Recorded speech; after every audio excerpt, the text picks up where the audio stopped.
So, Par, Usopp in this nose, huh? It's a strategy. Yeah. I mean, wait, isn't that Kaku? Oh, you're right. Yeah, just another person with a long nose. Oh my God, is that Vasco shot? Yo, honestly, it could be Kaku's nose in the book. Who knows? You know what I mean? Like he did say he wanted, or no, Zoro told him to be in the zoo, not him. That'd been really funny if he'd be like, "I belong in a zoo." Like, Dude, no, but he didn't do that. There's no way the book is saying to dip your nose in honey and attract beetles with it, right? I'd sooner believe it's telling you to dip something else in there based off of that image. You know, it's censoring the other. Why would it censor the first half of it if it wasn't something else? Is all I'm saying. Yeah. Beetles are so fun. How many people have a nose like that, right? So Yeah. realistically, it makes more sense that half the population has, the other appendage. This is just a guys only book. I mean, it could also just be a finger. Like, it shows something like this, and Usopp's like, oh, my nose, of course. Yeah, but then you'd see the knuckle. I mean, do you expect Usopp to read? I mean, that's not reading. That's visual learning. A guy with no observation hockey feet since Dressrosa seeing things in a book. Oh, yeah, good one, Par. Hey. He's observed the beast pirates' mouths because he shot into all of them with Tama's. He wasn't doing blind that firing. with Blind firing. Wait, that's kind of cracked. That's more cracked. Aimbot really. mouth. That's he missed a lot too. We just didn't see it. Wait, now that I think about it, he'd be like a Valo pro getting mouth shots. That counts as a headshot. Wait, that's kind of insane. Now I think about it. Beast pirate Usopp got 100% headshot rate. No. Okay, so this is another thing, right? Oda didn't show us him missing. Yeah. Tama started being like, bro, I can't deal with your 50% hit ratio right now. Just pulling out. Oda wanted to make Usopp look good, so he didn't show us whenever he missed. Hear me out, guys. Yeah, that's Are you really taking Oda as your canon source? Yeah. But no, to be fair, you're probably right, because that is why Tama resorted to asking the gifters to feed themselves.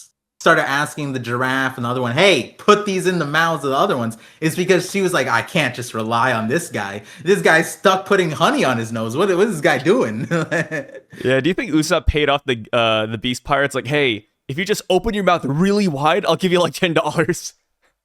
That would have worked, honestly. When you think about it, like, what'd you do for $10?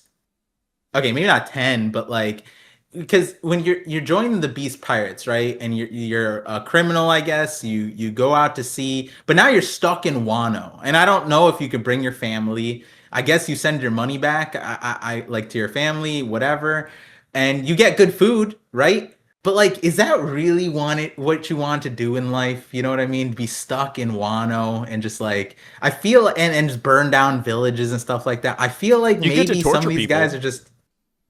Yeah, but did they sign up to do that? You know what I'm saying? Like, a lot of these pirates just wanted to do like stuff that wasn't like in a normal place, like Brooke, right? He's just singing, right? That's a crime. Going out to sea, that's a crime, right? Some of these guys probably like wanted to be with their families, and like the Shanks's crew. Maybe not Shanks's crew, because they not Shanks's crew. The bad example there. Use somebody else.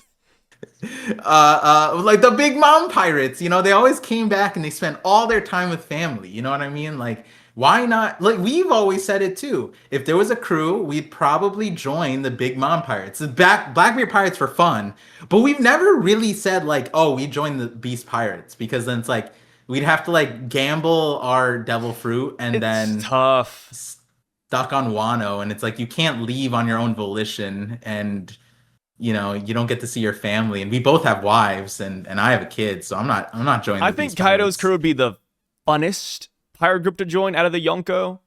Big Mom would be the safest. Yeah, I feel like with Kaido, you'd have a really good time. Blackbeard too. Yeah, okay. I think Blackbeard's more fun. Dude, but you the thing saw is that Don Krieg there. Come yes, on. but you don't know. It's like Pawn Stars. You don't know who's gonna walk through those doors on the Hachino. So not everybody's gonna be your friend. With the Beast Pirates, it feels like they're a decently tight knit group, and they just focus on having parties and being strong. Blackbeard, yes, it's all about having fun, but you're not really gonna get along with everybody there. Yeah. Okay, so Kaido's safer, but less like familial, I guess. We'd want to join Big Moms because it's like a good balance. Except like if you're a normal citizen. Can you leave if you're a normal citizen and just come back? No, you can leave. Yeah. You have the choice to leave. It's what is it? Life or leave is what she calls it. Yeah. You make a decision so you have options twice a year, I believe. Which is pretty decent, to be honest. I think we talked about this too, like, the lifespan, like you giving up your lifespan. If you were to average out like the risk ratio of living in the One Piece world, 20% or whatever she took it's a sixth over of the your span life. Yeah, isn't like that crazy considering like what we've seen of the One Piece world. Like you could die from the pirates, you could die from disease. You don't have a doctor, you'd have to sail the 7 seas to get a doctor. With my cancer, bro, I don't know if the doctors on my island could do anything about it. I had to go across state lines for that. And it's like, you think about the Navy, you could die from the Navy too. Who knows? Like the Gorosei come in, boom, you're done. You could just your starve. Island's chosen, starve, or your island's chosen as a cleansing event. Like, God help you, bro. Like, I think Big Moms, like, when you think about it, how many of our islands have been under cleansing event? How many of our islands have been sieged by the Navy or pirates? You know what I mean? 0. Even when the Straw Hats did, it wasn't that bad to the people. You know what I mean? They got good food out of it, I think. Yeah. Technically, from Sanji. Yeah, Big Moms is just the safest. Like, if you're a civilian, Big Mom is who you want to side with. 1,000%. But she... Okay. Who throws the best parties, though? Best parties? Ooh... I'm not much of a party person, but that is a metric. You know what I mean? Like, all the Yonkos throw parties. Kaidos? But you're partying with the same people as entertainment. Come on.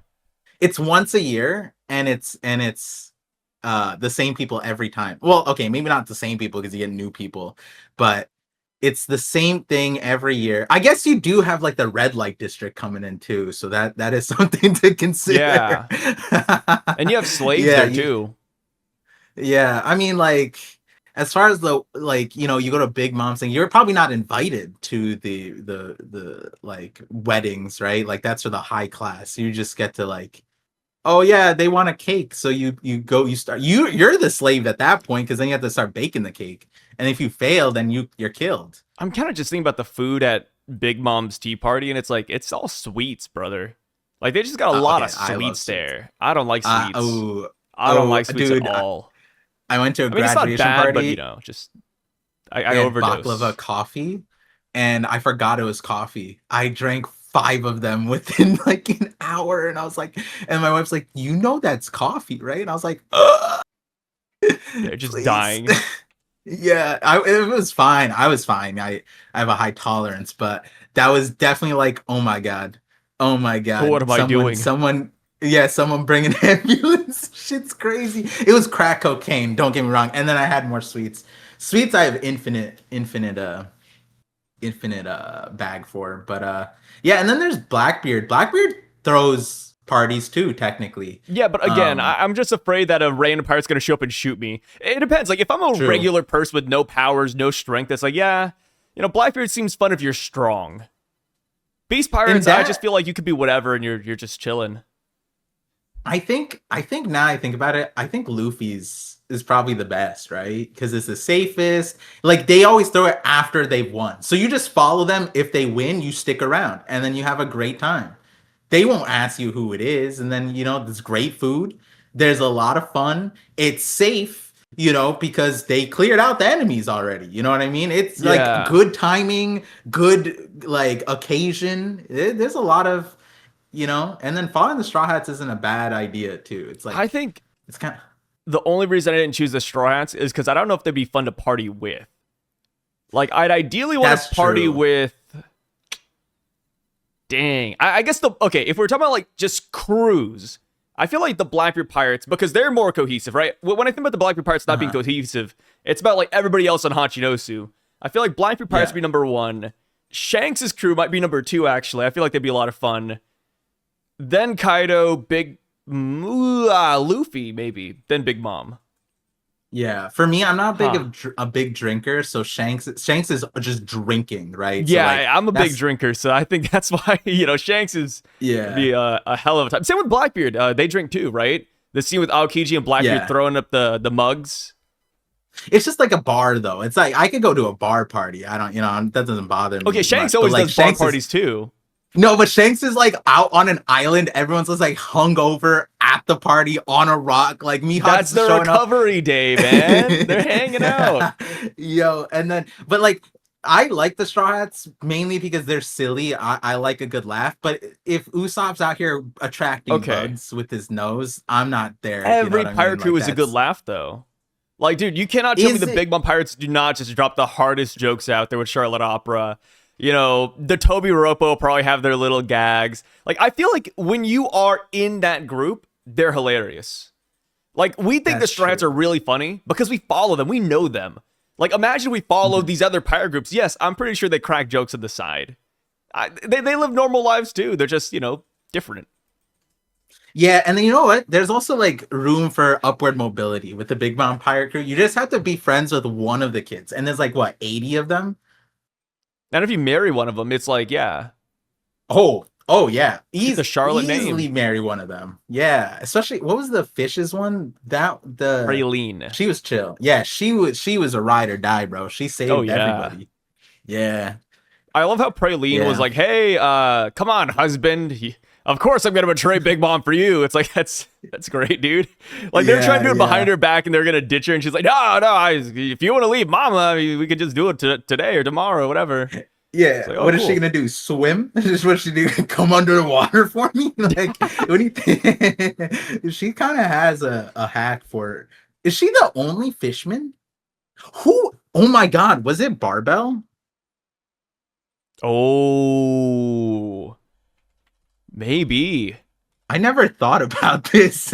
Yeah, wait, which fishman was it? And Barbell's so elusive. Like they could have been doing it on the way to God Valley. Like Praline realistically, is 29, so this would be well after God Valley.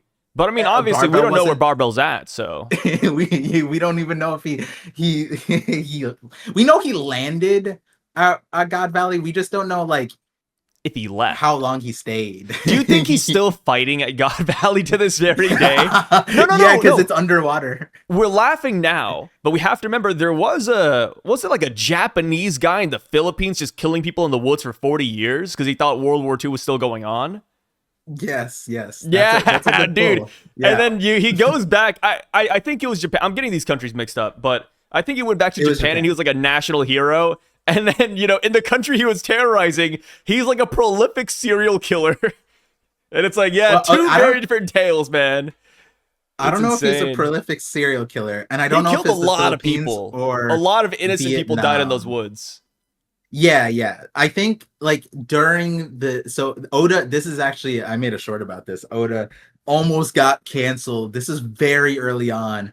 Oda, as an author note, or no, not an author note, a chapter note, made fun of this guy because this guy ended up being revealed that he didn't know that World War II, or no, yeah, not it wasn't World War It was II. something. It was Was it like World some War? mission he was sent on. I forgot what it was. It was a world war that Japan was involved. It just might not have been World War II. It might Yeah. have been like, one of the other wars. But he was sent out and he was hidden in a forest and he is separated from his unit and he just been hiding for like 30, 40 years. And Oda basically is like, yeah, no, he knew that the war was over. He was just like he just didn't want to come back and he didn't want to be like dishonorable discharged or whatever, and he's acting like he didn't know so that he could like kill people or some shit like that. So Oda made fun of him super hard, and people in the right wing Japan almost canceled him for that because especially at the time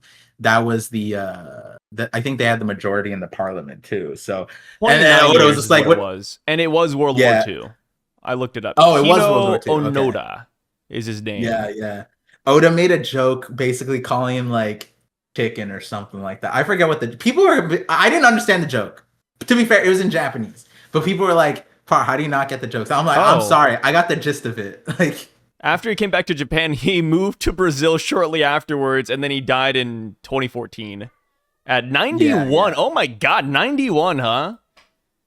yeah, Guy's yeah. old. And Oda was just like, "Was this guy never read a newspaper? He didn't see anything." World War Yeah, II was kind apparently of a big people deal. kept on trying to tell him that the war was over, but he wouldn't believe it until they sent like somebody that he knew there. Yeah, So he would only take orders from like a familiar face.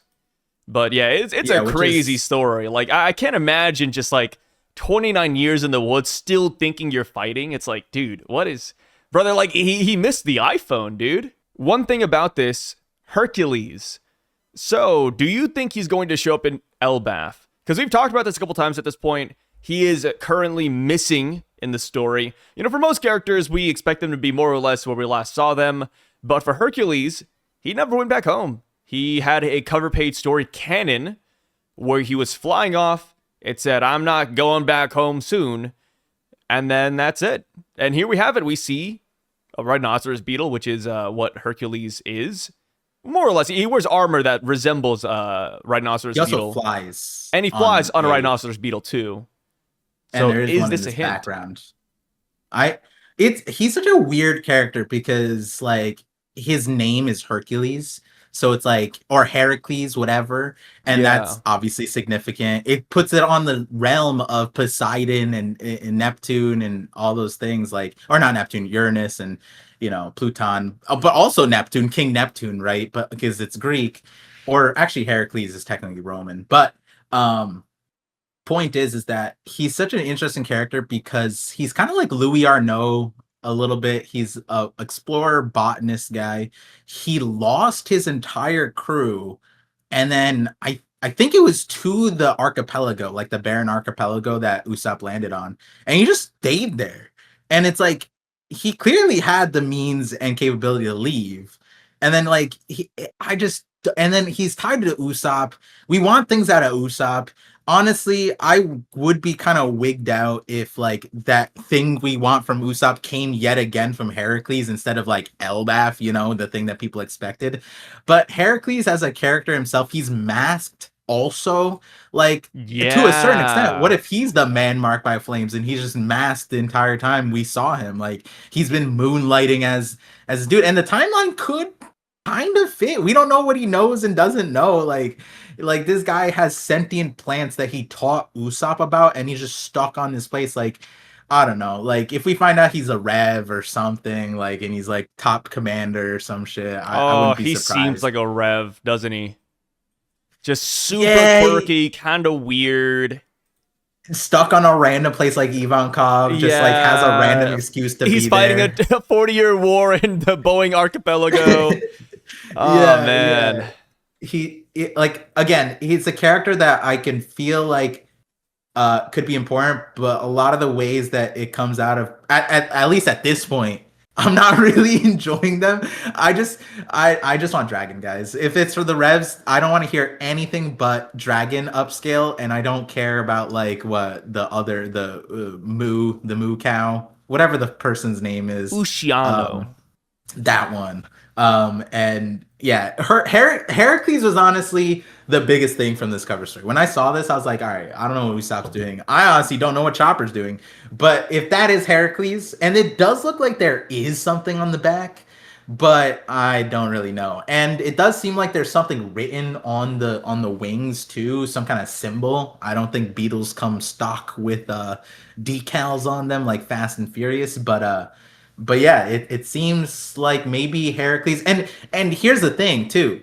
This is coming off a chapter of Bond Clay was the last cover story. So it's like we are kind of getting these interesting characters. I forget what the one before that, but it was also another thing like that too, where it's like it could be alluding to possible return or characters being showing up next. And I keep on saying this, but Elbaph I feel like is at a spot where we probably are gonna get a world update or a world like concurrency storyline. So maybe these characters show up there. Oda's been doing that recently, right? The cover stories, and then that chapter or the next chapter is relevant to the thing. So yeah, I'm curious. When do you think the next cover story series is gonna start? Ooh, 10 chapters.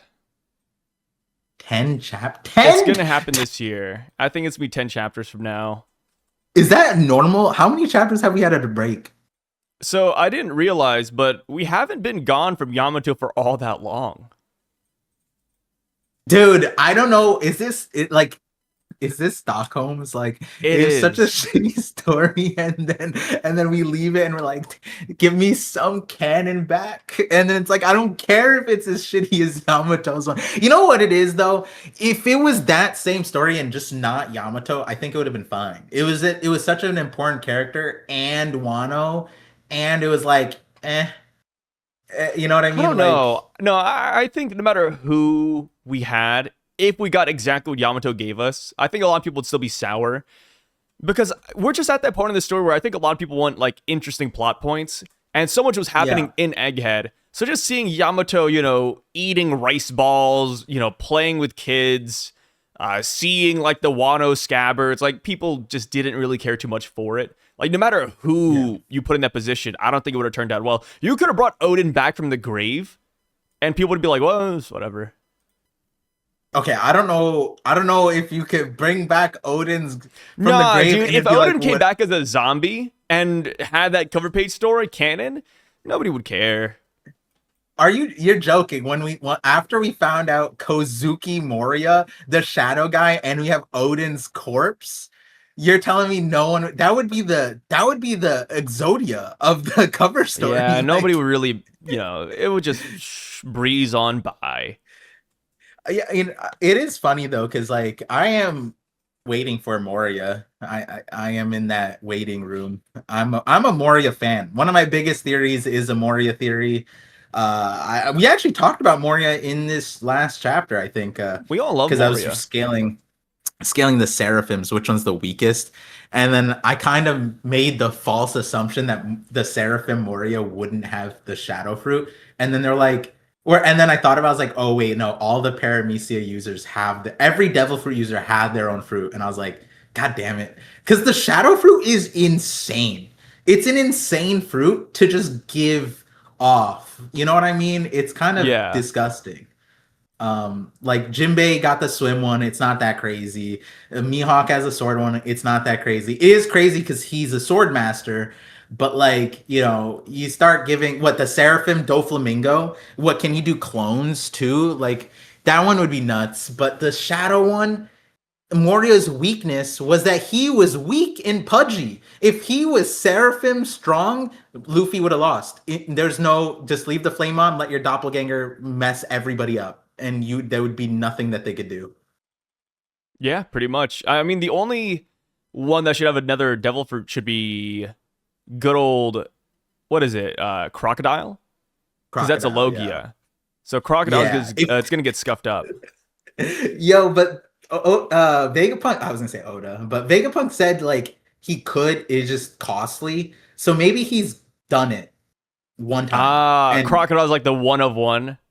And then he went through and he's like, never, no, never again. I could have made like 4 factories if I just didn't pay for this fruit. Which I do wonder, like, what is the cost of like, what is the expenses? What is on the balance sheet? We're How do never I gonna see it. approve? The only time we really got like an insight to the One Piece economy was with Giltis Zoro, and they said he had like 20% of the world's like berries there or something. I was like, damn, Yeah, that's and then insane, man. they even told us how much that was, and so that basically, Yeah. I think it was like something like 4 trillion berries were in circulation. I Yeah, guess something like that. Yeah. Oh my God, that was I did like that, but I with Vegapunk's thing, it's just like the cost is like get Kaido, take blood, put in flour, and then you make it. Like, what are the costs to that? You know what I mean? And then what's the difference between that and the Logia? Like, do you now have to like reverse osmosis, synthesize it, put it through music? I don't even know. You know what I'm saying? Like, do you have to like swallow it and regurgitate it too, spit test it? Like, I don't know. It's The just main kind of cost silly is when you paying think. the Beast Pirates to do the labor and Caesar's gang. Right. Yeah, I guess so. Like, yeah, is that what it is? Doflamingo's just like, this one's a Logia. Time to upfront, like, Yeah, charge extra yeah, for this. upcharge it. Yeah, oh my god. Good stuff, man. You know, it always surprises me when we don't even get to the chapter yet and we're just chilling for like 20, 30 minutes. What are we supposed to do with this cover story, bro? What are we supposed to do with this one? I This don't know, one's a dude. I silly mean, I one. feel like we hit all the relevant topics, right? We talked about Yeah. Usopp. We talked about Heracles. Yeah. So, you know, now it's time to just get into the chapter. We start off in the West Village. Houses are destroyed. Elder Jarl is squaring off against Dorian Brogy. And Zoro's like, hey, can we, like, kill these guys? Oh no. What's up? No, it's just I forgot how the chapter started. And this was just so, you know what's funny? I saw Jay's short. He made a short, or I guess it's from his reaction, and it's from last chapter where Zoro ends with I have a plan, and then Jay goes, he has no plan. I don't know how to tell you guys this. I don't know how to tell any Zoro fan this. There is no plan. There's zero plan. If you think that there's a plan, you have not been reading One Piece. You don't know Zoro. Stop acting like he just went off. And I watched that after this chapter, and not saying that I had the same reaction, but I was deceased because like he was so right in the sense of like Zoro did have a plan, but like I think what made it worse was the Giants glazed him for it. You know, like I think that Yeah, made it it's so funny. Like, it's a plan, yes. But is it the most, like, ingenious plan ever invented? No. And it's so crazy. Somebody had the gall to comment, Sai, did you not read the chapter?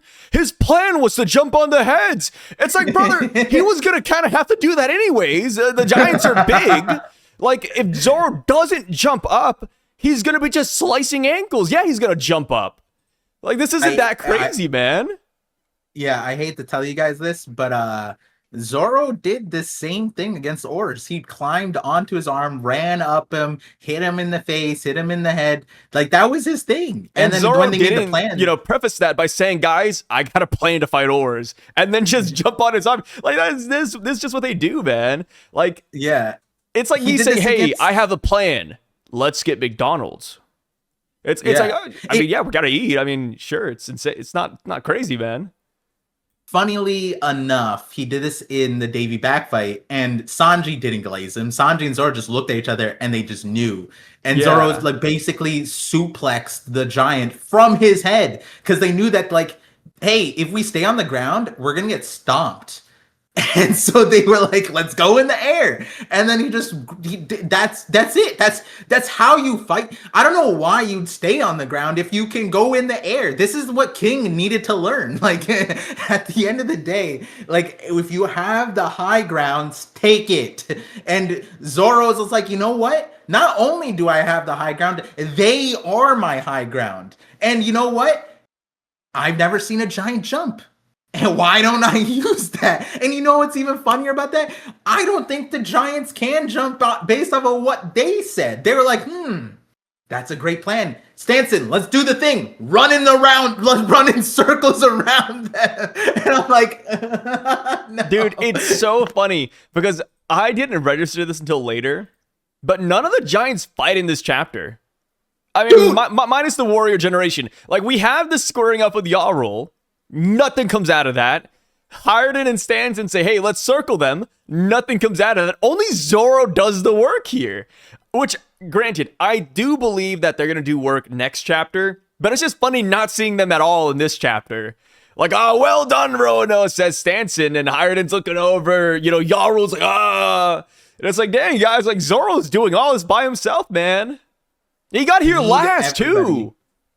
I need everybody to rewind the clip, go to last stream, go to last podcast, And this is what I was saying was the problem. You put Zoro with anybody, what is the other people gonna do? And it's like, I Yeah. love Yaru. I want him to do anything, but what is he supposed to do if Hajrudin and Zoro are there? And that's me saying that when I know Hajrudin ain't gonna do shit. And what's crazy is I said this before I read the chapter. I said, guys, I'm going to completely give up on Hajrudin if Oda progresses the Daimyo versus Giant part of the story and Hajrudin does zero and Zoro does everything. And that is exactly what happened. And it was worse than I thought because Zoro's plan was just Mario jumping. And then he not only just Mario jumped on them, I said, guys, if it's anything like Whiskey Peak, I'm going to be upset for Hajrudin. And it was worse than Whiskey Peak because at least in Whiskey Peak, Zoro had banter, Zoro had one-on-one, Zoro was out there being flashy. Zoro ran up, jumped on their heads, encircled himself, and one-shot all of them. And yeah, sure, they might get back up and yeah, they'll regen, whatever. But at the end of the day, he did that, and then what did Hajrudin say? That's Roronoa for you. And I'm like, this is worse than what I thought was gonna happen. And it's so Does he say bad that? because it's like, yeah, he says, I don't know what Stephen Paul has him say, but yeah, he says, let's see. Oh, he here says, "Well done, Roronoa," and it's not coming from Stanson because the bubble's not there. But Wait, that's not coming from Stanson? No, there's no pointer to him, right? I don't see one. Oh. I mean, it could be. But when I was reading it, I'm like, all right, I need to give something to Hajrudin. Let me at least have him give him dialogue. Yeah, just give him fake dialogue. Cool. Yeah, because if he's not gonna recognize Zoro for doing everything, then at least have him. I mean, that's one of the things, right? Would you always compliment a subordinate? No, you got to make him work for it. Well, Hajrudin is Zoro's subordinate. Zoro's the officer, and he's the Grand Fleet. Zoro's tinier than Hajrudin, though. Yeah, by a little bit. He's barely. No, he's actually way bigger, but it's just Elbaph scaling. Like in Dressrosa, Hajrudin was massive. Luffy was like the size of his nose, but then now on Elbaph, it's like now they're like the size of his foot, and Loki is like now they're like the size of Loki's like nostril. So it is whatever it is, but yeah, like I was saying, and then I will give it the Zoro, Dory, and Brogy part was cool. But the part that I'm looking forward to the most, yeah, it was really cool, huh? Well, when I think back to this chapter, I only think about the Zoro Hajrudin moment where Hajrudin said, "Hey, good job, man." No, not that. The Zoro Brogy Dory, where he uses the air thing where he bounces off. Okay. Yeah, when he slaps the air. I love slapping the air, man. Yeah, okay. It's like skywalking, but with your swords.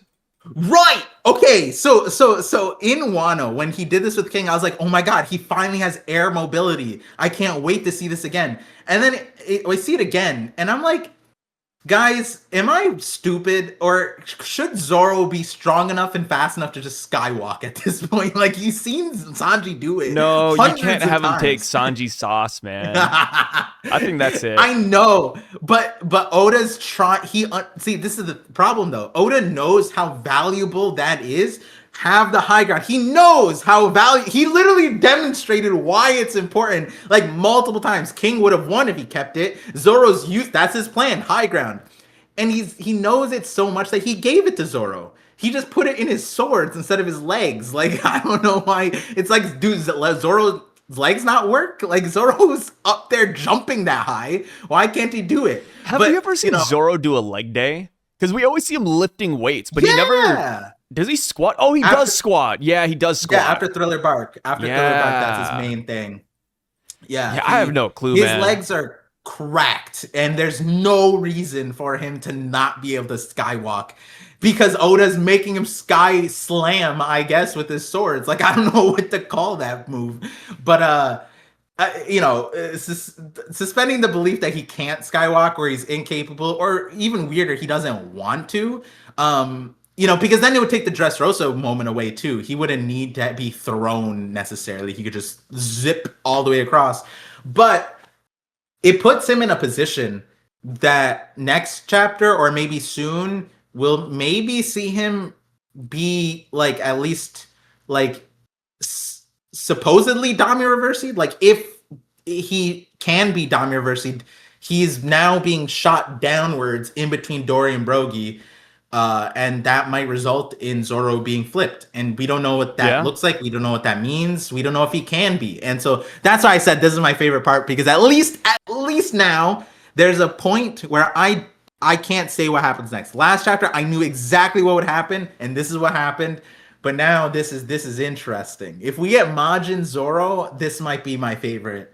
This might be my favorite Hey, thing. no, you don't want it. You do not want Majin Zoro, and the reason I say that is because if we do get it, that means that the person who's gonna stop him is Hajrudin. Okay, fine, give it to him. I like the Really? thing is, if No, Oda, you do not want Hajrudin to beat Zoro. I don't know. I don't want him to beat Zoro, but like my alternative, I wanted Majin Hajrudin, and so it's like That at can this still point, happen. The night's still young. I'm desperate. I see the thing is, I sound like a Hajrudin hater, but every point of view I've been saying, guys, it's either this or something insane. So which one is it? Does Hajrudin get the insane opportunity, like what Sai said? If the play out goes where Zoro's Majin Zoro, then who stops him? Yarul in Hajrudin? Yeah, see, that's insane. So the alternative is he does dog water, nothing, absolute garbage. Oda hates this guy. Like, there's no way around it. Like, you put him in He's the gonna same show us family as soon why he's Brogy. the Prince of Elbaph. Just wait. Oh God. Oh God. Yeah. At least the one thing that we do know, and we talked about this for at lengths on stream. It was honestly a great conversation. But Hyrdin's the most equipped because he fought the most mass. Probably in the One Piece verse, and mass is the Yeah, bread and butter of Elbaph. he did indeed fight Mach Vice, so he's qualified Mass for all this. Vice. Macat. What did people in Makas the chat say? Vice. I have no Yeah, people idea. were making some crazy name for him. People are, yeah, this is like a Mach Vice upscale. Like, people are still wondering to this very day what would happen if Loki fought him, so. Yeah. Does he have It's enough big. mass for for Mach Vice? Yeah, exactly. There might be a world where Ragnar says Mach Vice passes the test. Maybe. So for Zoro, when he's flying down, yeah, he's gonna land in between Dory and Brogy. He might get domied, which at that point we're gonna learn a whole lot about Domi Reverse, right? Because the Homeland theory is still Yes. kicking. There's a lot of theories about it still like up in the air. But in that panel where Zoro's falling and he says, "Huh," that's because he's shocked that Dory and Brogy cut each other, right?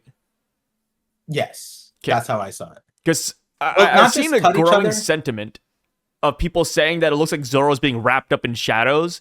And I was like, I think that's just his shirt, man. I think that's just his shirt and it's striped. Yeah. Or it's got like a funny design. Oh, they're saying this stripes. Hold on, let's see. That's interesting. I didn't see that, but okay, his shirt is black with the two, like the string holding it Yeah. together. Yeah, it's hard to tell with like small details like this. It reminds me of the Mihawk debate. Like, oh, does Mihawk have a scar? Is that just like shading? And of course it was just shading. So I'm looking at this, it's like, yeah, it could be like a shadow wrapping around Zoro. He's getting domied, but it could just be like a weird panel. Yeah, I would, because the thing is, it wouldn't make sense yet. He'd have to land, and that panel doesn't look like he's hit the ground yet. Like it's not like he gets dome reversing midair. So I feel like that's not the case. I feel like the way I read it is he was not just shocked at them cutting each other; it's that they cut through and through each other, and Yeah. that's like, yeah, hey, listen, guys, I would be pretty shocked too if two people I knew just could kill each other. At Yeah, least it's like from, the first person who's ever same- fought a White Walker in Game of Thrones. It's Yeah. like, whoa, like he's not dying? What the hell? Yeah, and they're your friends too. You know what I mean? Well, Yeah. we don't know Zoro's like he likes seemed pretty eager. Okay. Zoro likes these guys, man. He does. Yeah, I know. He likes strong people. If they weren't strong, he probably wouldn't like them, right? Nah, he likes the hasn't weak too. He hasn't seen a Hajrudin Oh no, he was there for the mock fights thing, I think. He Damn was. it. Yeah, okay. So he saw it. He knows Yeah, Hajrudin's Hajrudin strong. specifically looked at Zoro and said, "Hey, just go on ahead. I got him." And then Zoro smiled. He said, "All right." Damn. Damn. Yeah. See, Hajrudin got he got that good PR. He got the right people to see the cool moments, you know? He lifted up Usopp, made him God. You know, Zoro got the good visual on him. And so it's like if you got those two, you know, there's not much else you need for acceptance. You got Zoro and Usopp, the people who usually disagree with each other. Like from a crew standpoint, not a Sanji and Zoro standpoint, but Yeah. yeah, it's pretty Good pretty stuff, man. interesting. Well, okay, here's my question then. What's up? In the hypothetical that Zoro gets Damia reversied, do his swords transform? You're right. Everybody's using tridents. Well, no. I think I'm his looking swords at get Dory's. bigger. Look They at get Dory's bigger to sword. fit the body, but Dory's sword, let me see. What does it look like? Is it different? Yeah, it has like two spikes on the side. And so I'm like, Oh, yeah, you're right. yeah, and like I think you and I are both on the same page. Like the design is cool, but it Yeah. gets tiring. Like you know, you can only do this so many times before you're like, okay, I get it. Everything is spikier, and now it's like not gothic or emo or whatever the hell you're going for, Oda. It's just like, okay. I understood it, you know. So I don't know what happens with Zoro. Does he just get like horns and wings, or does everything kind of become like trident? Does Zoro become nine? Oh my god, he would become nine sword style, right? Because then all three of his swords would have At a three points, yeah. prongs. When it Yeah, comes and to then this, like, I really hope Imu whips out a new Domi Reversi, a new contract, mhm, because I'm getting tired of yeah. the imp design, guys. It's time to whip out a new one. Oh, is Surely that what Imu it's has more called? The imp? demons in his bag. What's Is up? that the designation of the design imp? Yeah, I consider this an imp design, but I believe Imu Uh, calls it curl. So, yeah. yeah. Oh, yeah. You said that Yeah, before. Got it. he Got it. called Yeah. it demonic contract curl when he used it on Dorian Brogy. But Yeah. this is like an imp design, like the tail, the wings, the trident, the devil pitchfork. And Yeah. here's my other question, because we don't know this yet either. The Domi reverses, are they just like black wings, black whatever, or are we gonna get the Holy Night effect where they're like kaleidoscoped colored? Oh, I didn't even think about that. Yeah, in my head, it's all black. Oh, God. Yeah, These because I'm guys are thinking going to be like the the rainbow when numbers. we see them in the anime. Yeah, like the numbers, right? And ores. Like there is a Yeah. world where they were multicolored for some reason we don't know. And so I'm like, does that apply to like Zoro if he gets Dami Reversely? Because I that would be crazy. But also, like, I am a little worried.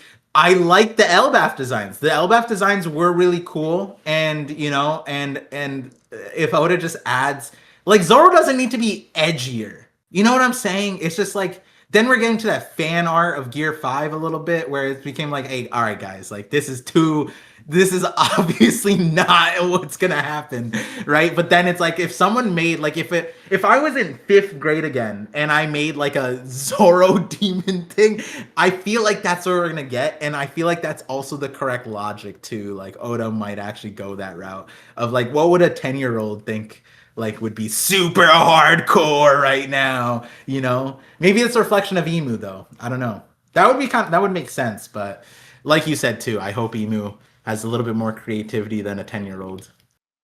Yeah. It's funny, the Straw Hats are very color coded right now. Like Zoro, his outfit is 90% green. What if Mm-hmm. he does turn into just like a moss demon? Ooh, moss head, just moss demon. Like he just becomes Yeah, very there's some kind of shaggy, Mosa esque. I I'm open. I'm open. Like anything creative, at least if it's unique too. You know what I mean? Like these are the straw hats. These aren't just your run of the mill like fodder. You know what I'm saying? I'm not saying that about the Yeah. Giants, but like this is. I feel like it's also an opportunity to foreshadow like lineage. Maybe you know what I mean? Like maybe there's some secret stuff that could be like slightly leaned into. I'm not saying it's gonna be outright, but you know maybe there's some kind of connection. Ah, I have one. What? You're gonna love this. Zoro Uh-huh. gets Domi reversied and becomes his dad from the SBS. So he gets like what would that change for him? You tell me. Well, someone did say, I forget who it was, but they were like, Par, do you think that it's possible that that skeleton, like not they didn't say this outright, but they were like, maybe if Zoro gets Dami reversied, and this oh man, I should actually remember who said this, because they're the person who made me realize that Zoro might get Dami reversied. But they were saying like maybe there's a connection to the skeleton now. And I think their logic was essentially Zoro overcoming death and all these things might create the Majin Zoro situation. But you could also think about it a different way. Like if that skeleton was like an ancestor, then and maybe Damiaversi is something like that, right? It taps into your ancestry, like kind of like the Minx, just in a different version, different way. Then maybe we get something like that. I don't know, maybe. Yeah. Zoro's It's hard to dad say coming though. in would be hilarious. Just revealed in an SBS, then he comes back in. He's like, "Hey, what's up, guys? I'm Arashi. Yeah, I mean, Oh hey, no, is a I father." I would say that like as far as why would Oda reveal something in the SPS? Is it because that story is imminent? That was literally the case for Enma, for Kozaburo, for even Kid. We got Kid's thing, and then everyone literally was like, he's going to die. And then what did we get? A debate whether he's dead or not, So Oda is, when it comes to the canon story, and revealing an SBS, and Oda specifically saying, I don't have time for it yet in the story, or I didn't have time for it in the story. Maybe that's saying I don't have time before it becomes relevant. It might not be that like in the span of his entire thing. Maybe he could have fit it in later, but the reality is it's imperative to bring it up at a certain point because this arc it's going to be relevant. So maybe that is the case. Oda doing that at the end of Wano, after Wano, setting us up for something in Elbaph could be interesting. Could be interesting. Yeah, shout Um, outs, man. So we go on to the next part of the chapter. We see that Brooke has successfully worm crawled his way all the way to Gunko, and he yells out for Princess Shuri. He says, "There's no way you could be the same person." Because the Princess Shuri I know would be 80 years old. Only a 10-year age gap between her and Brooke. But he's like, wow, the hair, the face, the eyes, the Holy Land, love for the music, it all is perfect. I never wanted to think of you again for the rest of my life. He calls her the father-killing princess and claims that she stole the life of a man that he owes everything to. Pretty good twist. We expected Brooke yeah. to want to save Gunko, but here we have it. Brooke actually hates her. Granted, I feel like he's gonna want to save her pretty soon. Like once he starts learning what's going on, he's probably gonna be like, "Yeah, something's awry here. Something's happening." Yeah, I'm surprised Stephen Paul hit us with the curveball. He went with the same name translation as TCB. Oh, So that huge. yeah, Yeah, yeah, that I was am something so we're surprised looking. by that. Actually, I thought it'd be like Princess Sherry. Knowing Stephen Paul, it was Yeah, like Princess like Shuri, but with like a e at the end. Shure. yeah. Well, so it's funny you say Kudos that to Stephen because when Paul, I dude. saw the translation, I was thrown through a loop because I had assumed Brooke's backstory was gonna have French undertones, given Brooke and his French moves, French things, everything about him is French. His move set. So I thought the name, and so then I was like, oh, Sherry, Sherry, like in French, like I'm not gonna pronounce this. I'm terrible at pronouncing other languages. Mon chéri, like that is a word for like my sweetheart or my dear or whatever. So like I was thinking, oh, maybe Oda's like doing a pun here, like her name is that, and like maybe and then people are like, oh yeah, her name is Manmayer, so like, or last name is Manmayer, so like Man Mon Shari, like there's a huge pun there, but. Stephen Paul did not. He was not my white knight saving the day. He went with Shuri still, which is also interesting because a lot of the people were saying that in French it would have made sense to do Sully or not Sully. They were like Suri, which would be spelled Sully, I think, but pronounced Suri like in Japanese. And I forget, I keep on forgetting. I read this like 15 times, I swear to God, in the chat. And every time they reminded me, and every time I forgot. But there was some really important meaning. Like there's also a castle that's Shuri Castle for Japan too. So God, I keep on forgetting. I'm so sorry, guys. I can't.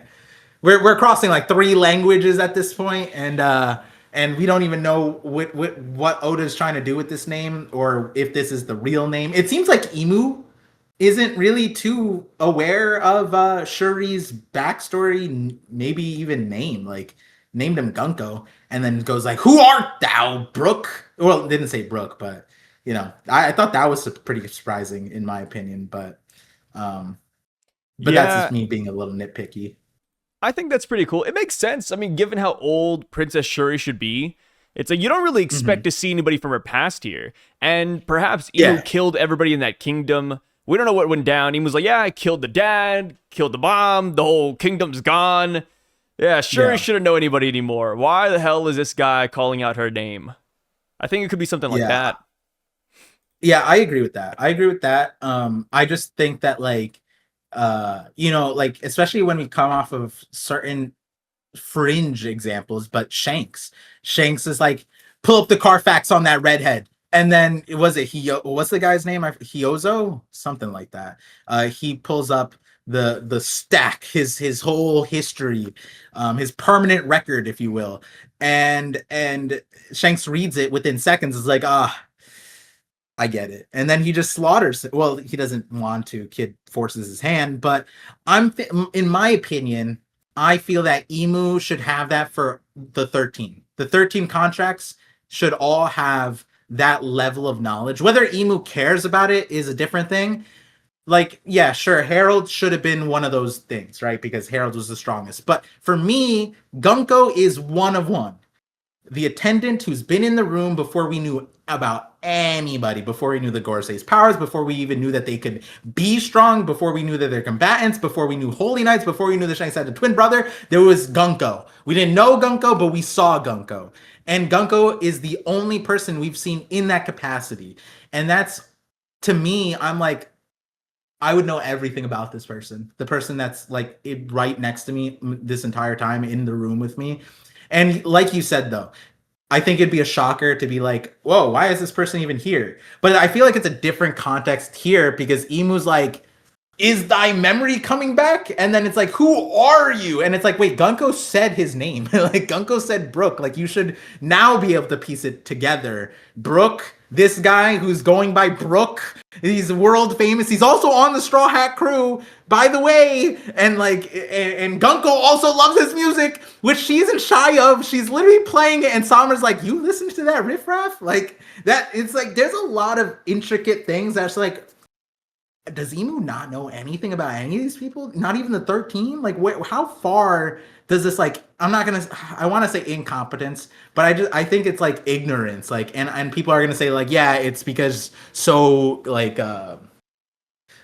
arrogant, I guess would be the explanation. But there's a limit, I feel like, and Gunko should be like the Gorosei and Gunko. If I were to put separate bags, Gunko is literally one of one. I don't think anyone can convince me otherwise. Like Gunko will always be one of one until we find out that she's not, and we have yet to find that out in all of the capacity that we went through with Harold, with Shanks, with the Gorosei. Gunko's still one of one. So Yeah. it's just kind of interesting. It kind of makes you wonder why he likes her so much, which, could just go back to the blue hair. Or it could be Yeah. the eyes. We don't know how special these eyes are, if they have any powers or void sensory connection, but that could be a key. But also, another thing, too, we still don't know if her last name is exactly Man Mayer, right? She could be adopted True. for all we know. But one thing that's interesting is that Man Mayer girl back during God Valley. We never saw her eyes. We see her time and time and time and time again. She True. has blue hair like Gunko, more like a lighter blue. Well, I mean, I don't know. We don't have her in the anime yet. But maybe the reason why Oda didn't show us the Man Mayer girl is because she also has heterochromia eyes. Like Mm-hmm, that is a mm-hmm. key trait for this family, perhaps. Oh, I thought her eyes were homophobic. I thought that's what Wow, that's that's crazy what people. far. That's insane, dude. Who says that? That's what people say about that. They're like, oh, the eyes are Yeah, homophobic. the eyes are just homophobic, guys. Yeah, yeah. Yeah, I mean, It doesn't. it's Oh, what are you fun. saying? No, no, go for it. Go for it. I was just gonna say, like, what are the chances that like Shuri is somehow Imu's like daughter somehow? I'd say kind of low. Yeah, I was just think because the eyes situation, like she was born with the thing. I'm not saying like directly, but because Brooke says it's like a lineage thing, like the blood and then the eyes are a part of that. So then it's like maybe at the start of it somehow. I didn't think about this on stream. I thought about this later. On stream, I was like, maybe this is where Lily went, and the blue hair is tied to Lily, and that's why we see Emu treat Shuri or Gunko as a one-of-one, but also Vivi. The only two characters that seemingly like, or three, because Lily's literally a picture that's bigger than life on Emu's wall, wants Vivi and has Shuri, all have blue hair. And I'm like, is there, I mean, the Davy clan, at least from what we saw with Rocks, they have blue hair. Blackbeard doesn't, but there's some hard on for blue hair. And it goes both ways. It's Emu has a it's type. like yeah, it's like I guess if you're a dude with blue hair, you're hated. If you're a girl with blue hair, you're like, Yeah, he doesn't want must be competition. He's like, Lily. the guys, get him out of here. Yeah, yeah. Just reminds me of all the people who aren't Lily descendants. Like I don't know what the idea Respect, is there, brother. but yeah, I don't know if that's the route with Lily. The Shuri, Lily, technically Lily is spelled Riri, right? So Shuri, maybe there's a connection there. But that wouldn't explain the homophobic eyes. So, Isn't it just so funny though? Just the fact that we have Loki special eyes killed his dad in quotation marks. Everybody hates him, and now we have pretty much an identical plotline with Brooke. Like, different eyes. Apparently, she killed her dad. Didn't yeah. happen. And it's like, yeah, and obviously, there's more to the story. And Emu's involved in both of these stories too. It's like, man, how Yeah. many dad stories is Emu going to be a part of? Yeah, maybe Shanks has it right. Maybe just don't be a dad. Yeah, don't be Maybe a dad, that's guys. Shanks literally saw Harold die and was just like, shit. This is like the fourth dad I've seen killed at the hands of Emu. I got never being a dad. I I'm gonna gotta get a hop crew off of the this, man. worst dads. He went to Yasab. It's like, hey, you gotta join my crew, but the one stipulation is you can't be a good dad. You'll die. Trust me, I've seen it too many times. A tale as old Yo, as time itself. yo, and it's like you remember Roger right when he was about to be a dad. What happened to him? Died. Like, yeah, that's so funny. Oh my He just goes god. around telling horror It's stories to abandon your kids. yeah, yeah. I would love it if Oda somehow broke the fourth wall and acknowledged the deadbeat dad trope. Like, I don't think Oda will ever do that, especially given Film Red. But if Oda had the gall to be like, this is an intentional design and Shanks has a reason for it, piss my pants. I would literally stop reacting. I would just laugh for like 45 minutes.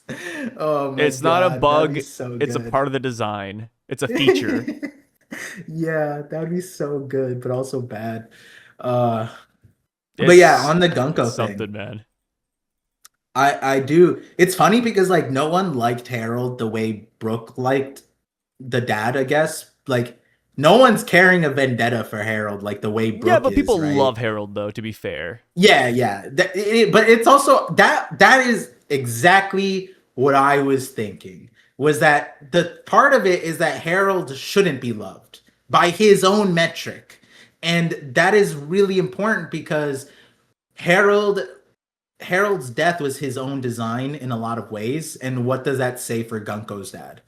Who seemingly Shuri when they get their will to control their own powers again immediately undoes everything. It like that moment alone felt like okay, Shuri's not guilty. Like I don't think she did it, guys. I don't know. Maybe all the parallels with Loki are doing it, or maybe that moment. But then it's like okay, so then does that mean that Shuri's dad did the same thing that Harold did? Kind of feels like that would make sense, you know. And then, hey, how do you get into the Manmare family? Maybe Shuri's dad tried to become a holy knight or something and married into the Manmare family, and then was killed because of some like misunderstanding, right? A misunderstanding that hopefully is a lot more understandable than Harold's misunderstanding, but a Oh my misunderstanding god. nonetheless. Imagine that.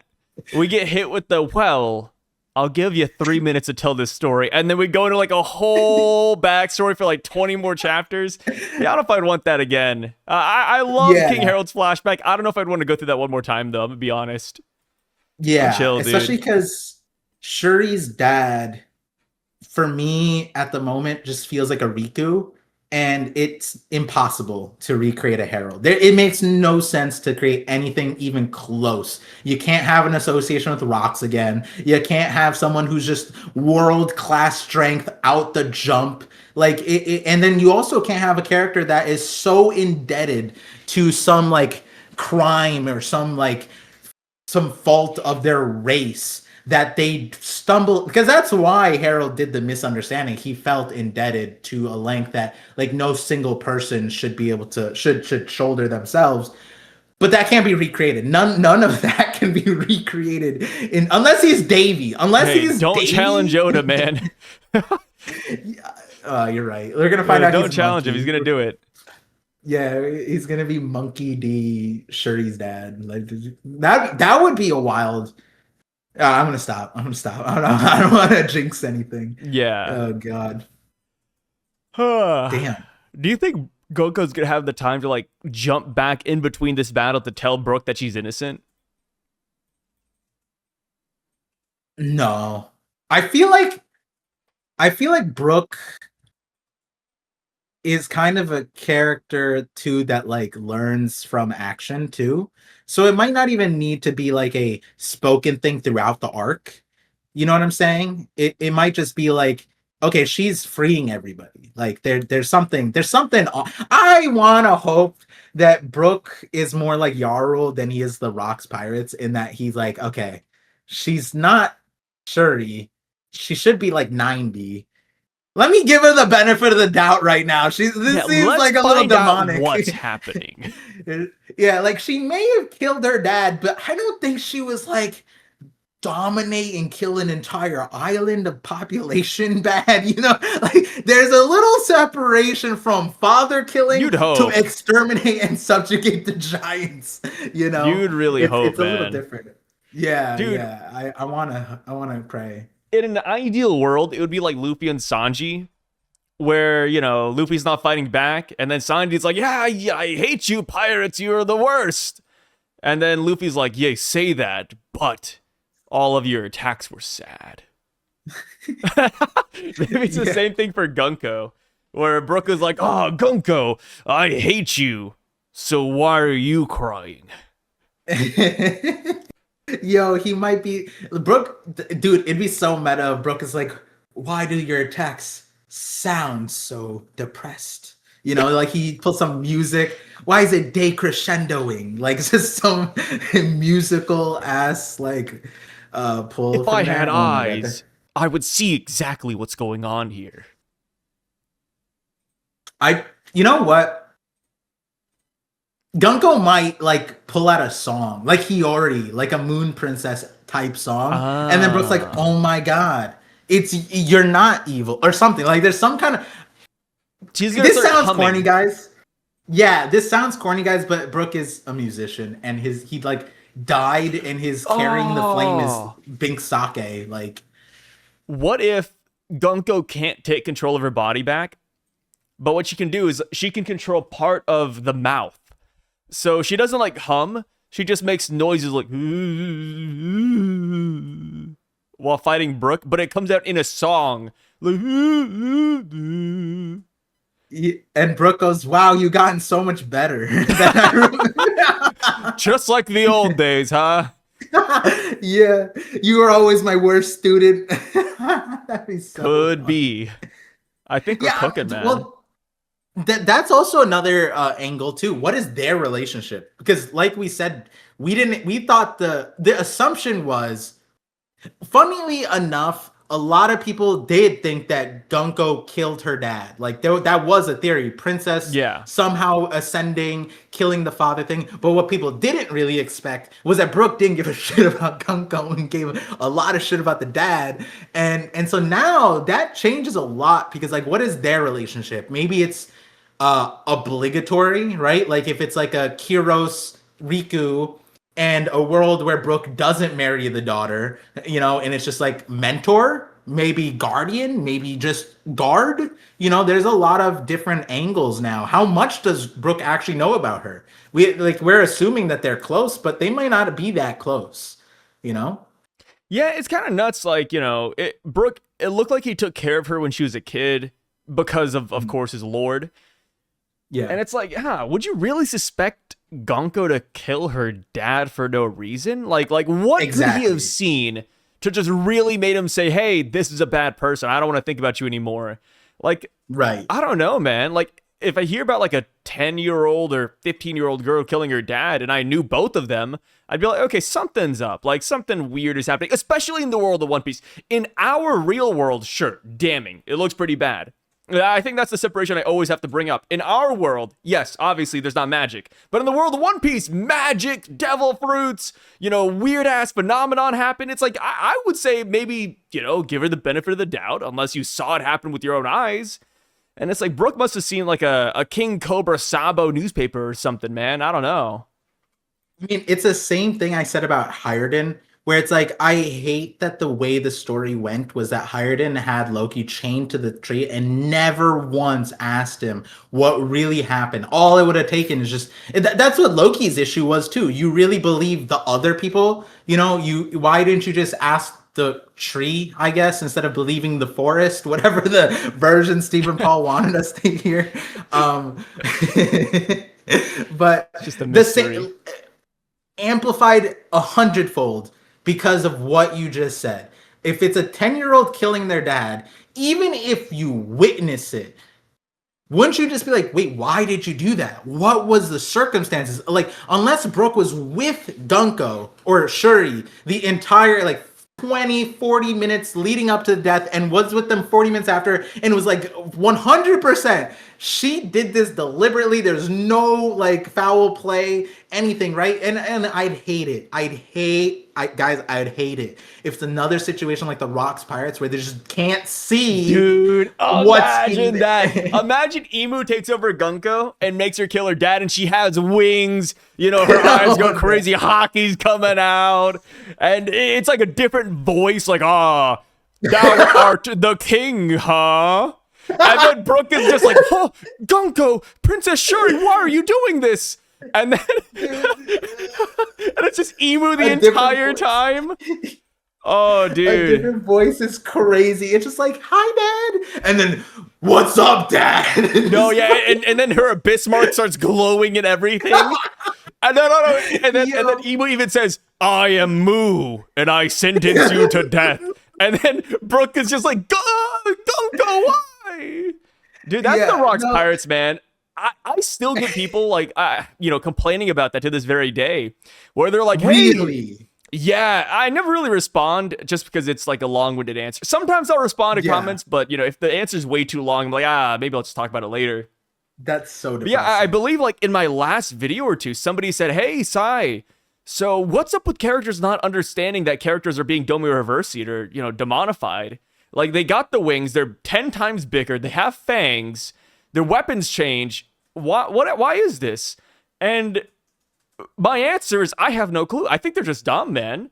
This is just one of those things you just accept in One Piece. Like, you don't really think too hard about it. Just let it slide, That's my stance. Yeah, officially, let it slide. We're just going with the flow. Less of an issue. I'd have less of an issue if Garp and Yarul weren't so blatantly recognizing the difference. Where in the same chapter that the Rocks Pirates were like, Roxy hit me. I don't like that guy. Time to just leave. Like they didn't even stay. They just started walking away. And then Garp goes, "You're not yourself, Rocks. What's going on?" And it's like, "What?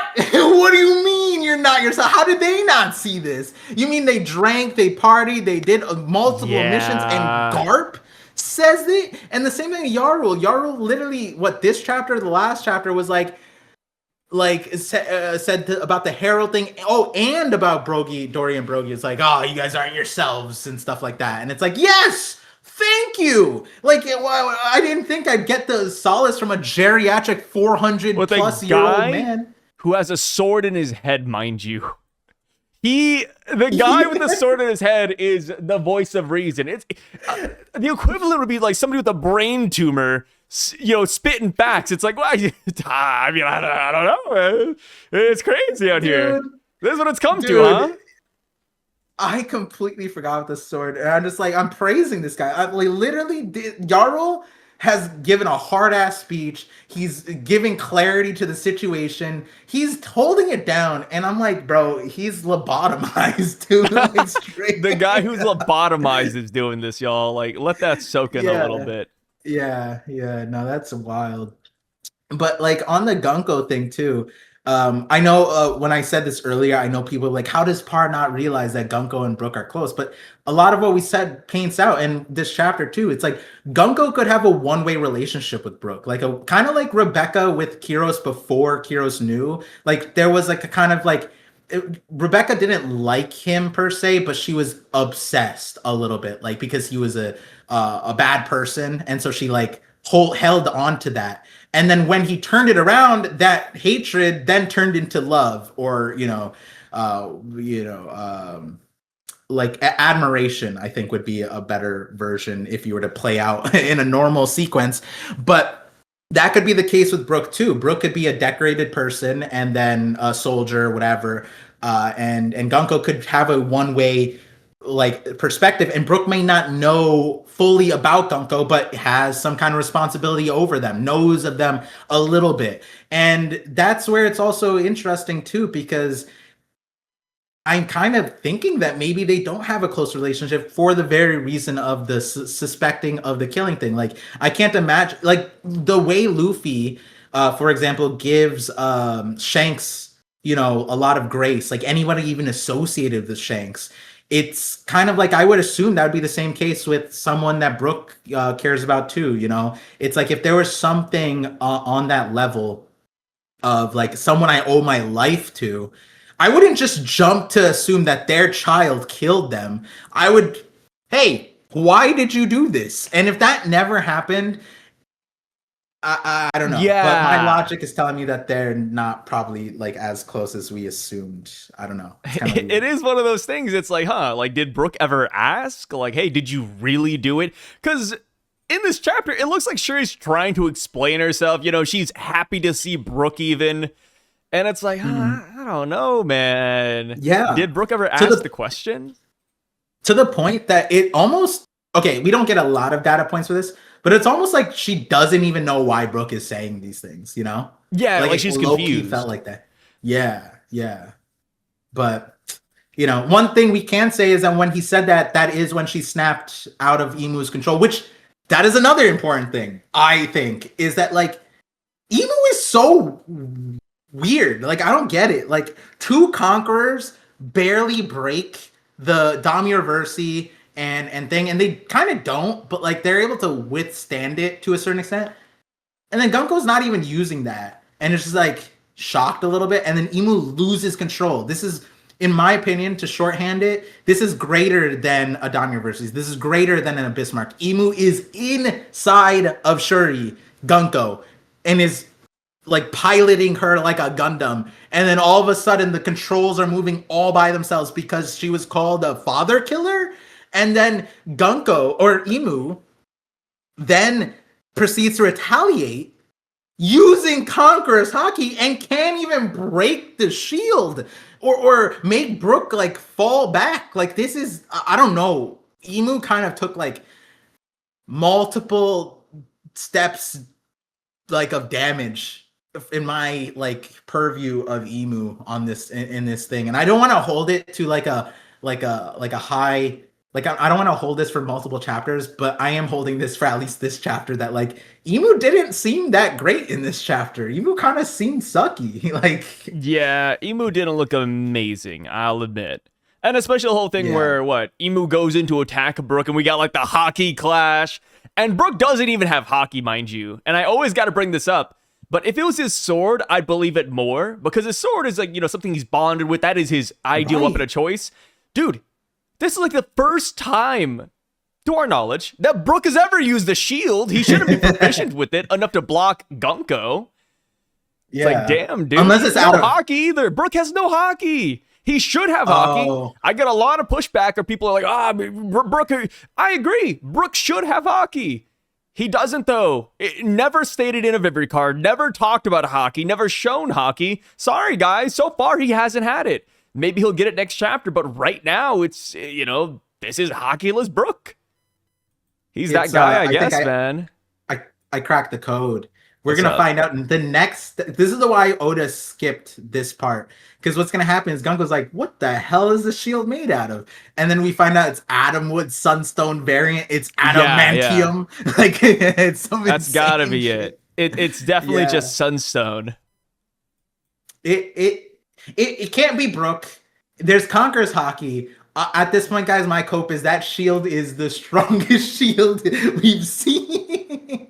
Like this is baffling. If this is any other clash, I think people would genuinely be harping, like very nitpicky. Like if this was Shanks versus Kid, and Kid was holding up a shield and it stopped Shanks, and there was Conqueror's hockey coming off of Shanks' attack, people would be going feral over what is going on. You know what I mean? People would be coming up with theories. Oh, it's because Kid is magnetizing the shield and deflecting the sword, so it's just hockey clash. And he withstood it with Adam Wood, whatever, like some bullshit, right? But you can't do that here. You absolutely cannot. And it's wild because it's not just any old clash. Emu's is low-key bloodlusted. Emu's the shut thy mouth. What are the Tagunga? This is like more angry than Emu was with rocks. Like Emu was like, but I'm gonna diddle you, and then just told a story, and then just like was like messing with him. This is straight up like, why are you talking to my girl, bro? Like, it's kind of crazy. This is his favorite toy, man. Yeah, he didn't expect anybody to like come over here and start pushing back on his favorite toy. Yo, it is that meme. It's like the guys looking back at the girl, except it's a girl looking at a guy. And so it's Emu seeing Gunko look at a different dude. It's like, don't look at him. I'll kill him. And then the guy just is cracked, apparently. Maybe that's plot armor. People are really enjoying the Oda fourth wall foreshadowing about Brooke and Gunko, though. Have you seen that? No, I haven't. What do you mean? So this is a thing a while back. But Emu got that plushie, right? Me and you have it. It's in the background, and you have it like right there. Yeah. Uh-huh. When it came out, Oda was playing around with it, and he was like putting it at his desk, hanging out with it, blah, blah. He posted a lot of pictures about it. And there's two pictures in particular that made people think about Brooke. The first one was Emu in a shark mouth. And the reason why that reminded people of Brooke is because there's a cover page of Brooke in a shark's mouth as well. I'm like, maybe that's a Brooke hint. And then Oda posted another picture of Emu and a guitar, and it's Brooke's guitar. So like, that's interesting. And then there's another one. This was up more on the nose, but Oda posted a picture of Emu sitting next to two skeletons. And then everybody's like, okay, yeah, it's probably just a Brooke reference somehow. And now that we have this chapter, it's like, yeah, it had to do with Brooke. It was probably just like some, I don't know, foreshadowing, just hinting at it, just he hinted at it a lot. That's so rough. It's rough because I think like you said, it's on the nose to a certain extent, but like I think a lot of people, probably me included, I didn't see those like so like you told me about them, but I didn't like look at them and like Yeah. create a theory off of it. But I think like the resistance to accepting that foreshadow is that you people wouldn't necessarily want Brooke to be the vanguard to Imu's resistance, and that is kind of the conversation we've been having for the last few chapters. Is when Luffy and Loki show up, it's over, and that was an accepted idea, but now it's even more in the gutter because like no, it might just be Brooke. Like Brooke just what if he starts singing, does Gunko just break free and then Imu's like ah and just goes back to the Holy Land? Like what happens here? Does Brooke eject Imu and then it's just smooth sailing? But then the issue is then okay, so then what is Luffy and Loki doing? Because if you eject Imu, then they are not necessary. Absolutely not. Like only to the extent of maybe killing the Holy Knights, but as far as stopping them, they're not necessary. I don't think. Like yeah, sure, you might need, but like if Zoro's testing out Kankataki, which is what we're seeing, we might not actually need them. And now, like I'm literally guys, I'm not making this up. I'm seeing Brooke stop Imu. And that just tells me, okay, when he whips out his sword, which he's not, and he whips out his guitar, which he's not, that tells me that he's going to do damage, I feel like. Not damage to the extent of like hurting Imu, killing Imu, but damage to like their situation of holding Elbaph hostage. Like Brooke might actually solo this. Like it's kind of Yeah. weird. And then he hasn't even started playing music yet. Yeah. He hasn't gone into his Soul King form. What happens Yeah. then? Does that is if he goes into He's Soul probably King a hard form, counter at this point. yeah, straight up. And like it might be like a Perona Usopp thing where it's like if Gunko sees Brooke again later on, she has PTSD. It's like Sugar Usopp, Perona Usopp. Like it might be that with Brooke Gunko or Brooke Imu. Imu's like, oh no, not the skeleton, like which Dude, could make imagine sense. that Emu goes home and alongside the picture of Blackbeard, Shirahoshi, Luffy, and all them, he's got a picture of Brooke. He's like, oh no. Yeah, No, starts no, listening to the no. music. Give him a special bounty, guys. We gotta kill him right away. Akainu! Lock in. Yeah, well, I was maybe bans the music and then Gunko. That's when Gunko retaliates. That's when Gunko revolts. If it doesn't happen in this arc, yeah, you take away some. I mean, that is a thing. You take away someone's music, people go feral. Like if you took a Taylor Swift off the Billboard, the Swifties would cause an earthquake. They'd kill you. Literally, yeah, they'd shake things up. They'd eliminate you where blood. you stand. It's like that Patrick meme where his face is blown off. Yeah, you could Something say they like would have bad blood. Yeah, is that a Taylor Swift song? Yeah. Yeah, I'm not too familiar with their songs. That's the one with Kendrick. Kendrick's on that one. Yeah, I don't know that one. Who's Kendrick? Yeah, the Lamar, the guy. Oh, Kendrick of Lamar. Yeah. Yeah, that one. Yes, that guy. Yeah. So after we got the whole thing where Brooke clashes with the good old Shieri, it's hard to get used to Shieri. We've been calling her Gunko for well over a year now, so switching to Shieri, it's like, oh gosh, it's too much. I'm not built for this. We see that the Straw Hats get freed. Usopp says that his mental powers did the job. We see him shoot mind beams into the sky. We see that Robin is still tied up because she is tied up with St. Somers' thorns. Robin says, hey, Nami, don't worry about me. Just go save the kids. I'm fine. And Jinbei says the Western Village is quite far away. Ange took off running. She might not make it in time. I was like, huh. Ange going to the Western Village. Interesting. That's kind of suspicious, don't you say, Par? It is suspicious, but maybe not the extent. I don't know what you're cooking up. I got to hear what's going on because from my angle, Ange is like muted because she would have to cross the Straw Hats to get there, and the kids already made it there. Like they're literally saying she's too slow, and she was at the school library that's on fire. She's not putting that out allegedly because she's running away, which is what they say. And then what? She gonna run into the forest where all the chaos is? Like that doesn't make sense either. So, my thoughts are in your hands, side. Guide me. You are the Ange whisperer. Rumor has it, I haven't said this once yet. I've never said Okay. this. I do not Uh-huh. entertain this idea, Uh-huh. but a lot of people are saying that Ange Uh-huh. is going to show up and give St. Summers a new ship. Wait, you said that on my stream. You I said never said that. This who is was the on my first stream time I'm then? bringing this up. Was that your twin brother? Was that Cyrock? Okay. I know you like to laugh at Asian people saying they all look the same, but that's just mean. Alright, you got me. You got me. You're right. I got you there, huh? Yeah.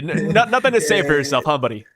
Ah, shit, brother. It's Disgusting. Black History Month. When is Yellow History Month, bro? That's never a thing. Shouldn't be a thing. Oh God. I protest against that one. You're gonna see me on the street. No Asian History Month, guys. Whoa, whoa, whoa! I didn't say Asian. I said yellow. Come Oh yeah, no on. Yellow History Month. Get that out of here. Yeah. No yellow, bro. So yeah, Oh God. and I think she's up to no good, man. Like everything she's done is just so effing suspect. And you agree. I know you agree.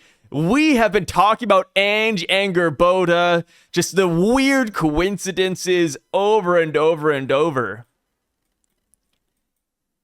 I think, like, There's something what's here. odd is that she's relevant. It's just that's the odd She's part. Like, very relevant. She's gotten more screen time than Ripley.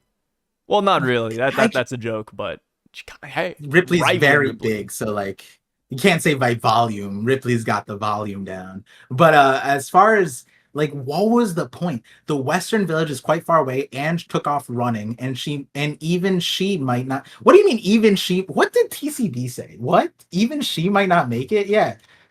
How? Why are you assuming that, huh? What say? Yeah, I believe No, Jinbei it says said I something saw very Ange. similar. It says, I saw Ange slip away earlier, but I doubt she'll make it in time. West Village is way too far. So on TCB, they put the onus on the distance being like far away. But like this way, it says even she might not make it in time. It's like, wait, what do you mean even she? Like, is she the fastest in the West? Like, what's that? So far, not even Ange can make it. Yeah, like it's just odd. I don't know what the point was. Like it's not even just what was the point. It's that it's literally like the story itself has it that she is too late. The kids are already at the harbor. The Dom Universities are already at the village. Zoro's handling them. Like, what is she going to contribute? And if she's going there, how long is it going to take? Like, you know what I mean? We saw Hajrudin run from, I think, further distance in a single chapter. And now you're telling me that Jinbei, like, she saw them. Wait, hold on. Now I think about it. The TCB says, I saw Ange slip away earlier, which isn't said at all here. But now I think about it, that was odd because like, wouldn't they all have seen her slip away earlier? Like, wouldn't they have all She's seen tricky, her cross dude. Isn't that something? The only person that can notice Ange's fast movement was Jinbei.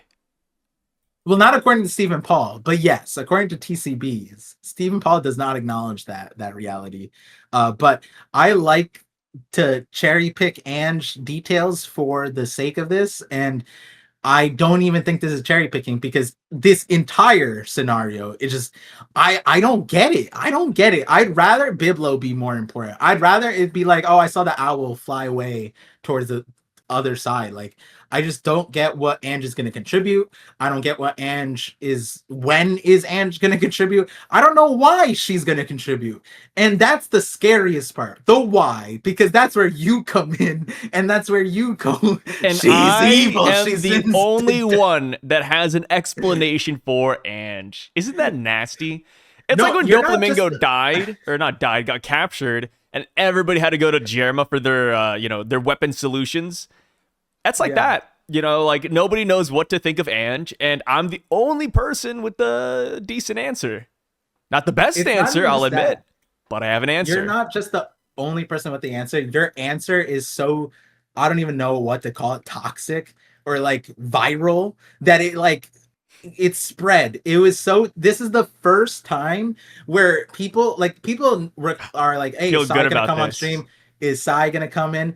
But during the Ange saga, that was the first time they didn't ask for you. They asked for your Ange take. They were like, I want to know about Ange, and I'm gonna wait here until Sai Yeah, gets. I I don't know if gotta Sai's hear what coming. he has to say about this. Yeah, to the point where like I was saying, hey guys, I don't know about Ange. We're gonna wait for Sai. He's coming today. That and that's what's wild is that like Oda, if he has his finger on the pulse, this is how we know he does. There's no reason for this other than your nonsense. I feel like I don't Nonsense. know. Yeah, because it's nonsense. It's What?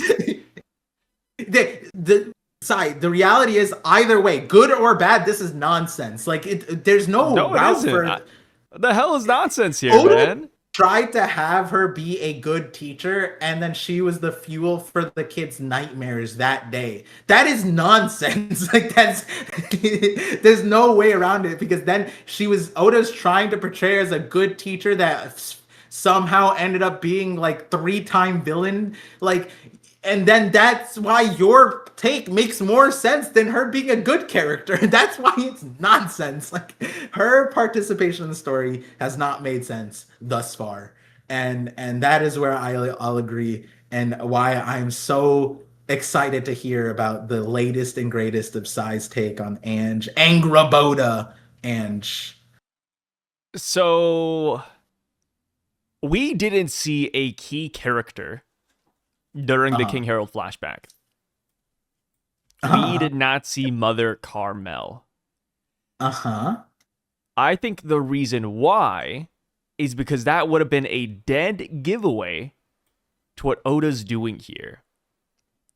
Ange is the No. Mother Carmel of the current day, and she was groomed Oh. by Mother Carmel. And just like Mother Carmel, I think Ange is going to make it to the kids and, quote, save them. But in reality, what I think is actually happening is that Ange is going to say, hey, kids, follow me. And then the kids follow her, and then she leads them to the God Knights. Oh my god. Imagine Oh, how how fun does that he would keep be. doing this? He can't keep getting away with this, guys. This is nuts. Oh my god. I like this. Oh my god, she's a Mother Caramel disciple. Because Yeah, she's nuns a have Mother Carmel that. disciple. And the reason we don't see the flashback of Mother Carmel here in Elbaph, despite Harold being around at that time, is because we would have seen her with Ange. Oh my god. And then Yep. like the whole thing with Mother Caramel is that it's I hate you. This is such a It's good not bad. It stupid is theory. not bad. No, it's not just not bad, because the way you talk about Ange is how Oda gave us Mother Caramel. Mother Caramel was good until she wasn't. Like there was no inkling of like evil that we could have gotten from her until we saw the CP0 meeting. Up until that point, there wasn't ever there wasn't ever a strong point of like, yeah, if you had schizophrenia, you could be like, oh my god, guys, I think Mother Caramel's a double agent because of this one word she smelled. She said something off. But up until that point, it was very apparent that Oda wanted to do that flip on the CP0 thing, and that would be what we're talking about with Ange. Except the difference is that like Oda has taken like this side character and pushed them into prominence so many times. And I think the weirdest part is the whole Killingham situation. That the handling of that made not too much sense. She wasn't necessary for that sequence, but Killingham made her necessary. And Yeah. if I were to substitute Mother Caramel in a scenario like this, that is how you would handle a traitor or a double spy of you wouldn't outright make them like exonerated from the harms, but you would have to give them like an in between, and then that's also testing them. So the latest and greatest from Psy is actually great, and I like this. Not a Did you make bad this a video? theory. Did you say this on a Yes. video yet? Video should be coming out in like 2 days. I got a lot of videos Oh, today. okay. I'm uploading me and Brago's collab. This is also coming Yeah. out later today too. Tomorrow got a Uh-huh. comment video, and then Tuesday I got the Ange video coming out. So All right. Well, you didn't need to rub it in. I was just asking about the Ange one. So this I'm hasn't not come rubbing it out in. as I'm of us just going over speaking. my work life because it's a lot. And then I also go to work too on the side. It's like, yeah, this is Yeah. dying, dude. I'm tired. Yeah. No, the this Ange one, I think like this is a really, really good theory. I like it. Even if it doesn't pan out, it's convincing enough because Mother Caramel And you know, that hinges on another very odd part of the story, Mother Caramel's yeah. absence. Yeah. No, I like I was just this. about to This is say, great. like, going back to the whole Anger Boda thing, sounds like a meme, but we gotta remember, Anger Boda was considered like the mother of monsters in Norse mythology, and there's 3 monsters she spawned. We had 2 of them with Ange. One of them Mhm. was Jormungandr. That was the very first one we saw at the school. And the other one was Fenrir. We saw that as well. Both created via Ange's assignments. The third one is Hell, but that's like a person, and we didn't see that. Mhm. Nobody's mentioned Yeah. Hell yet. Yeah. Unless we're talking about Thor, Marvel, Yeah, Hela. Hella. Yeah. Hella's cool. I like Hella. Yeah, no, Ange, like, so, like even the context of like, creating the weapons, right? Like that's what Mother Caramel was doing, was trying to give the Navy weapons to use against the giants, so to say, right? Because the whole point of having the giant kids were so that, like, the same way Harold is talking about it too. It's an oppressive force, but also it's a good counter against giants, right? Um, Not everyone can be a guard, but a giant can fight a giant pretty, reasonably. So I mean, Ange, being in the school, it's like the perfect setup. I'm curious. I don't know. Oh, The disciple route is interesting, yeah. but a direct connection, like a lineage thing or something else, it would be very, very interesting. Because like another route could be that she was a kid that Mother Caramel did give away, and she returned. Like it could be something like that, and she had like a hidden, vendetta, or maybe she was fully brainwashed. Oh my god. Another way I looked at this too was that perhaps she is seeking knowledge. She's a librarian. They have the books of Ohara here. Maybe the Uh-huh. trade-off is that she gets to study the Void Century in the Holy Land, Mm. and that's what she's getting. Like, why would she be evil? Could be Mother Carmel, or it could be also she is a true and blue librarian. She wants to learn more. What they have at Ohara and Elbaph isn't enough, and the best place to go for information, Holy Land, Marie Joie. You know, I think the only gripe I have, which I don't even think you're hard set on per se, is like earlier on in the conversations when we talked about it, it was always like, how do we tie her to the Holy Knights so that she's like a deliberate like asset of theirs? But when you think about Mother Camel, she wasn't a deliberate asset. She was like an independent person. She had her own kind of desires, and she kind of looked at it as like, they're my quickest way to get rich. And so it could be that Ange is independent, like you're saying right now, but more so like there is like an entire. This would honestly make her an engaging character if she was independent. She had her own mission, kind of like Robin, but maybe a little bit different, maybe more greedy like Mother Caramel. But it could be something like York, even like, I want to be a celestial dragon, so I this is my opportunity. You know what I mean? And that would Yeah, explain why the things that happened didn't feel planned. They felt coincidental, but now she's opportunistic and she's like, yep. okay, let me jump on this. Maybe I there's a way. Hey, the Holy Ants are literally here to get the giants under their wing and have the kids be the hostage. Who better? Oh my god, wait, this is actually crazy. Who better to take care of the kids in the Holy Land than Ange? Yeah, there we go. Yeah, that's The that's probably evil their. school teacher, the one person you thought you could trust, evil. Okay. I'm probably being overbearing on the theory now, but I'm if No, that's the no. case, then By all then means, go for it. Ange Ange probably wouldn't get revealed until then. Because I think despite the current state of Elbaph, the reasonable thing is that the kids are taken, right? Because then it puts the Giants in a bind. Why would we leave? Like it's the same thing with Vegapunk, right? Yeah, we won, but the lab was taken, or not the lab, but like all the necessary things were also taken. York, the Mother Flame, and the factory, right? So Vegapunk left, but we still lost to a certain extent. That probably is the Elbaf situation. The kids are taken. The kids are going to be in the Holy Land, and is going to front as their protector. When we go to save them, the assumption is Ange is an ally, and then when we are like a foot deep or like a foot into the door, and the reliance and the plan is that Ange is going to be there, the kids are going to reveal that Ange is actually like evil or something, and then that's when it's like that would be when it would be revealed if this were to pan out that far. The only thing that's holding me back is Ange that level of a character? I think that's where like a lot of people would counter in the comments. She's like Aizen, dude. This is our Aizen. It's like an opportunist. It's like an Aizen that like it's like an Aizen that like luck. It's like it's like an Aizen plus Buggy, you know? It's like a coincidentally a lot of things worked out. Yeah. Too. Yeah, but then the plan behind it's like, oh wait, they need a caretaker. So I could two be things, but Ange did this before he knew that killing him was coming, and also Ange took off running before Somers' ship was destroyed. So I'm also wondering if she has like some kind of like nice precog ability, like maybe she could see just slightly into the future, like, oh, I need to do this, I need to be proactive.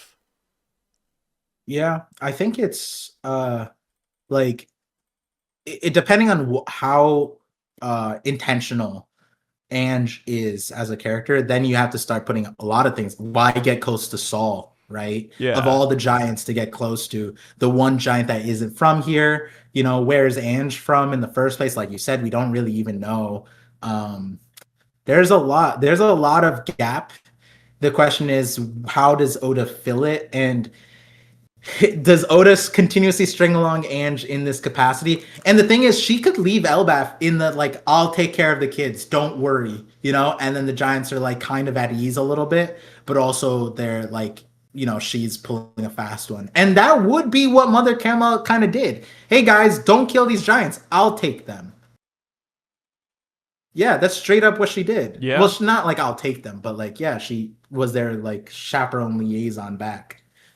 Huh. And it's just so funny that, out of everybody to destroy the library, yes, it was Killingham, but he made Ange do it, man. He said, hey, Ange, here you go. Good job. You did it. It's like, I wonder how they came about, man. Yeah, that would be the example of what we didn't see with Mother Caramel and how she got a relationship with CP0 in the first place. Because that doesn't just happen, right? Orochi has that because he's Kaido's emperor of Wano that's making weapons. Like the CP0 has to go there.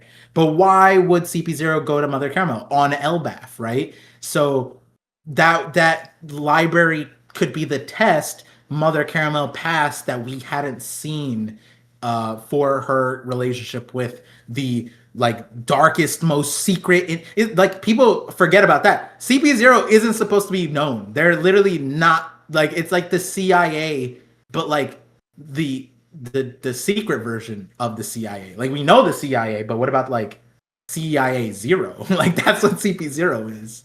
So it is kind of interesting. I really like. Wow. That was. I mean, this is the thing. We've been talking about this theory for a while now. It's never been a bad theory per se. It's always okay. It started out when we first met her, and then it was really goofy, right? It was just me being racist. But as time has gone on, this theory has looked better and better and better, which is hilarious. Like it's literally just. It's like Buggy again. It's just going up. And it all started because of racism. Guys, if there's one lesson to take away, I always say this. I'm a big advocate for it, but it's to be just slightly racist. In theory making. Okay, well, I don't know about that one, but I almost want to go back and watch this VOD because I think the moment you said Mother Caramel, that's when the gears. I had never entertained the like parallel in character depiction.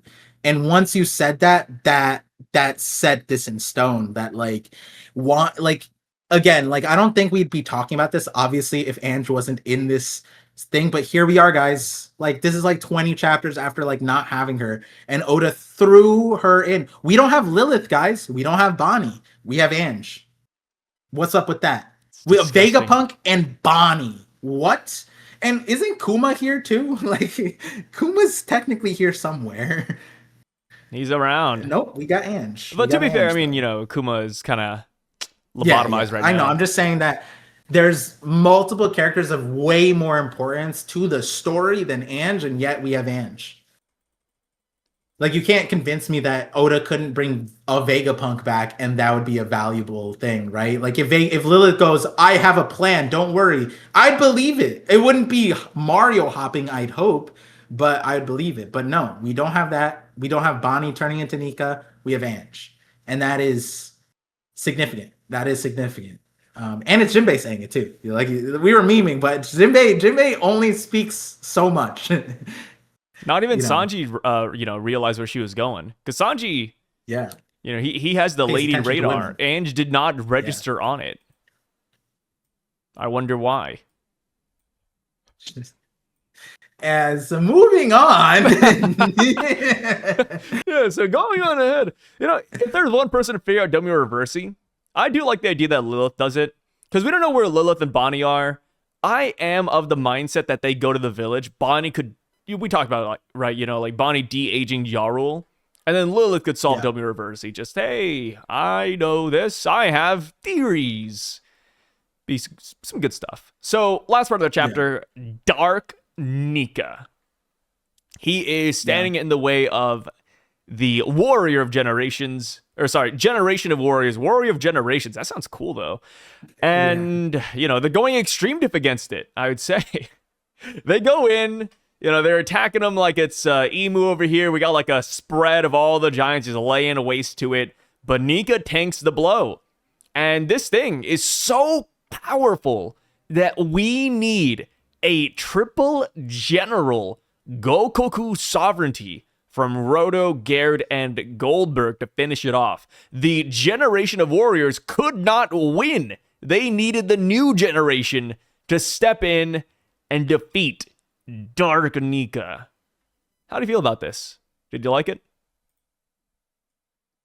I was hype about the triple thing, and then I took a step back. And then I was like, wait a second, guys. Was this necessary? Was this... Damn. I feel like I would put money. I would put money that I wouldn't even hedge, and I'd put it down on Ripley could beat this Nika thing pretty You like to imagine, right? Brother, we had Ripley as one of the strongest people on the island. Remember? We had her as like one of the strongest giants even.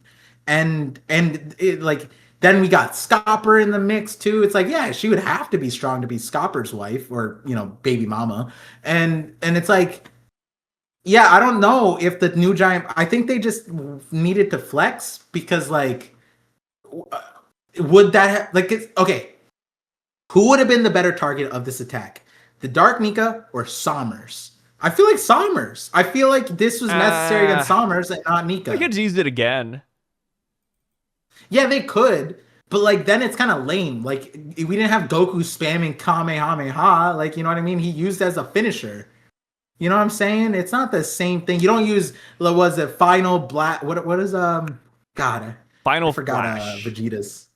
Final Flash, yeah. And like he used his other techniques before that. You don't use special beam cannon at the start and then spam it. Like Piccolo was always like aura farming with that, behind the back or had a double or something like that, I mean, I think the reason why Oda brought out the triple general sovereignty attack is because he's going to give Roto, Goldberg, and Garrett another new attack. See, this is an attack from the old generation, right? All the old heads are doing this. I bet the new generation has a brand new iteration of it. It's no longer going to be a beam. This is just the opener, but the entree, let me tell you, brother, it's going to go crazy. Oh, okay, so it's going to go from Roaring Nation to Crying Nation. because they're currently crying. Ah. Or they're going to name it the one shot, one kill move. I love when attacks are named like just what they do, and then I love when they don't do that. Oh god, that's my favorite. That's a fan favorite. Chinese manga Oh. classic. Yeah, a Chinese Mongol classic. This is the attack that slices the world. Yeah. Sound like one person. Yeah. Oh It god. just kills one guy. Yeah, yeah, Good stuff. classic. Yeah, and speaking of classic, we have Summers doing it again. Doing the Oh damn thing. man. He's doing it. He says, "Whoa, Dark Nika, you trying to flatten me?" He slaps it away, and Dark Nika falls on their escape ship. What are they gonna do now, man? Like, minus the whole joke meme theory of Ange giving them another ship. What do you do? Can you create a ship out of thorns? Do we ask Killingham to imagine a ship? Surely there's more than one ship in Elbaph, right? I mean, even before that, like this has to be intentional, right? Like I'm looking at this thing again. No. He had to redirect him towards the ship. Like, how do you foul that badly? You know what I mean? That's like That this isn't happens, a dude. baseball. This is a giant. You have to aim that way. Like it's like I think it's a 90-degree turn because it's coming at him straight ahead, and he hits it sideways to the ship, and it's like there's a whole 180 degrees in front of you that he didn't hit. He fouled so hard it went into the stands like next to him. Like that's crazy. That's crazy. What I if Dark feel Nika like did this? okay, see that's what people are saying. Like, do you think that Nika is bouncy and he just bounced this way because he wanted to free the kids as part of the nightmare? Is that the nightmare like gimmick of he always frees the kids, but he's so scary that the kids like, no, I'd rather be captured in a Oh. hostage. No. I had the more logical explanation. Okay, Where okay. I think that Dark Nika just wanted to land somewhere gentle, so it wanted to land on the ship, so it like contorted its body to fall on it. Well, here's the thing. Doesn't it dissipate in the cloud water? Dark Nika is suicidal. Oh, sorry, I didn't get that clinical note there. My bad, Yeah, it's my all good. bad. It's all good. Sometimes we just end up Shit. forgetting. I understand. Yeah, which no, I'm not gonna extend that joke, but it is kind of like it's funny because last chapter when Scopper said like their one main thing is that ship. If that ship exists and they sail on it, it's over. It's Jover even. And then I was like, okay, so send Sanji and destroy the ship.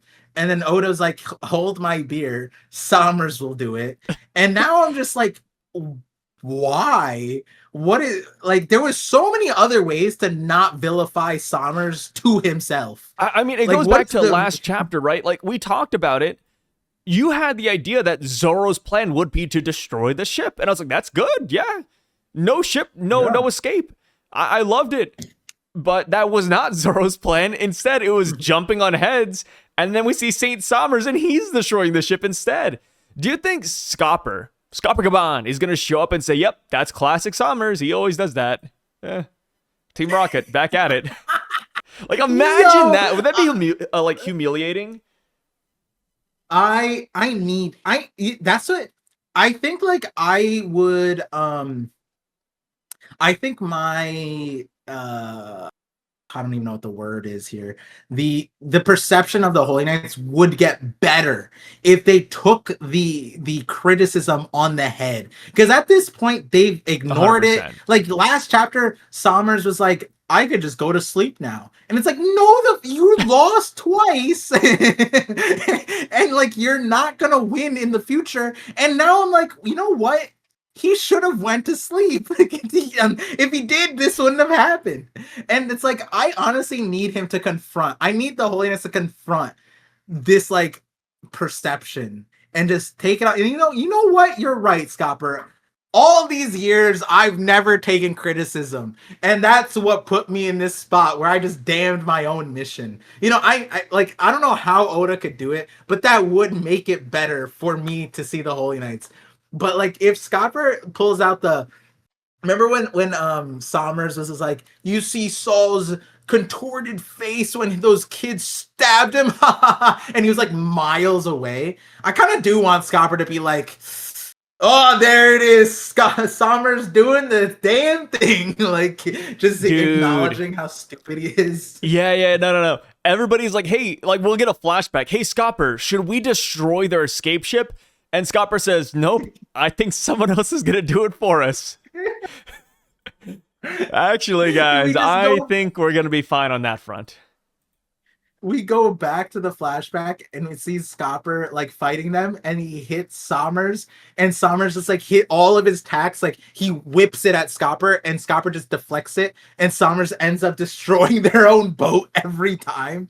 It has to, like, when I said the Team Rocket thing and blasting off wave, people are like, no, but more and more we get this, the more and more it's accurate. Like it's straight up self-harm, self-ejection. But it's funny though, isn't it? Like this is hilarious. Like people love Saint Sommers now.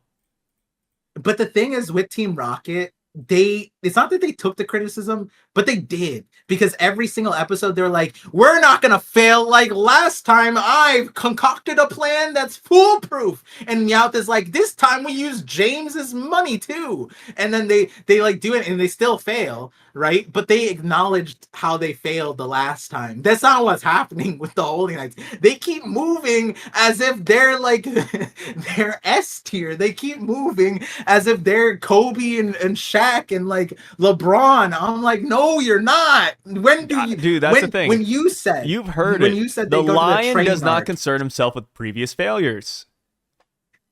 The thing is, when you said the training arc thing, I never realized that, like, in order for that to happen, they have to acknowledge that they need one. And that's the issue. They don't acknowledge that they need a training arc, which is why they didn't get the training arc. They've had so many years for it, and they've never had it. Why? Because they just like, no, I could go to sleep. I'd still win. And it's like, no! Imu literally, 14 years ago said, you guys are so weak, I can't even send you to Elbaph to investigate. That's what Imu said, and none of them took that. None of them took that and were like, I'm too weak? What? You know, it's crazy. What if we get like the post game of Elbaph, the Holy Knights go back home, and not Sommers, but Shamrock is like, hey, how was it? You know, how did it go when I left? And then Sommers says, no big deal, easy peasy. You know, because you gotta hype yourself up with the boys. You know, you're not gonna tell Shamrock that you were struggling. Like, we could literally get a thing where Sommers says, I defeated Nika while I was sleeping. The Straw Hat Pirates, Yonkos, those are the guys that beat Kaido. Like, imagine that, dude. He's just straight shit talking, having a laugh about the Straw Hats. And in reality, it was a little bit different. You know what's funny about that? That would make it more accurate to them being Rev's opponents. Because at the end of the day, the Revs ain't doing shit without Kuma, without Sabo. You know what I mean? They're getting hard carried. That's the same thing with like Sommers, right? Even when the Gorosei hard carrying the whole thing. The Admirals hard carrying. The lower rung, it's like, yeah, without Karasu, Sabo, and Kuma, you guys aren't really doing much, right? So then it would be the same thing as like, oh yeah, we cleared the 15th kingdom this week. And it's like we go get the flashback and just Kuma, battered, beaten, eye falling out. Like you just see paw marks all over the goddamn thing, and you just have these guys, yeah, I could have done it in my sleep even. You know, that's what we would get straight up. Oh my god. I'd hate it. I'd hate it. I'd love it. No, that'd be so funny. You know, it'd be funny. It'd be funny, but like, it's a good pivot for like, if we can't get the Holy Knights to be strong, at least we can get them to be funny. You know what I mean? Because at this point, they're kind of neither, and we're just like wondering, like, is this intentional? Are they trolling? Like, we Is don't Oda having a know. laugh? If I know that they're trolling, I would be cracking up every single time. But that's the problem. I don't know. I don't know if he means to do this or not. So once I can verify that he meant to spawn die on Scopper so much that Scopper uncovered the weakness to Holy Knights as a joke, I guess because he's a troll, then that's funny now. But when I got that the first time, it's like, oh my god, this guy's a buffoon. You know what I mean? But if he is a buffoon and he wants to be, then more the merrier. You know what I mean? More of it.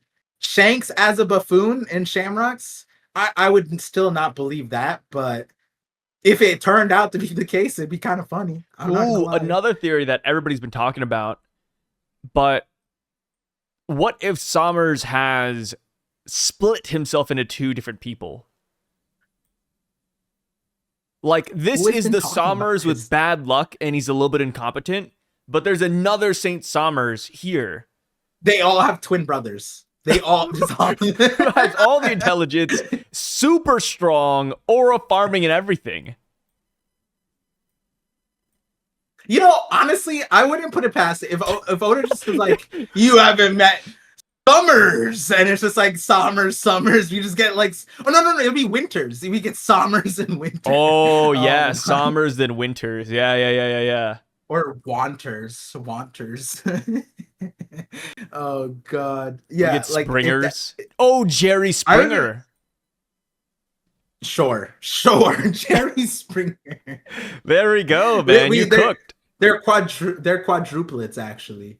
You know, I was actually thinking about it. Like, again, like if we get it verified that they are trolling, then when Shamrock goes, the result would have been the same, tied up or not. Now that's funny. That is so funny. You know what I mean? But now I'm like, no, he's delusional. There's no shot it's the same, right? But if Shamrock is just a funny guy, then that's so, like, he's just spitting in Loki's face and be like, dumbass, I would win regardless. And then that's so funny.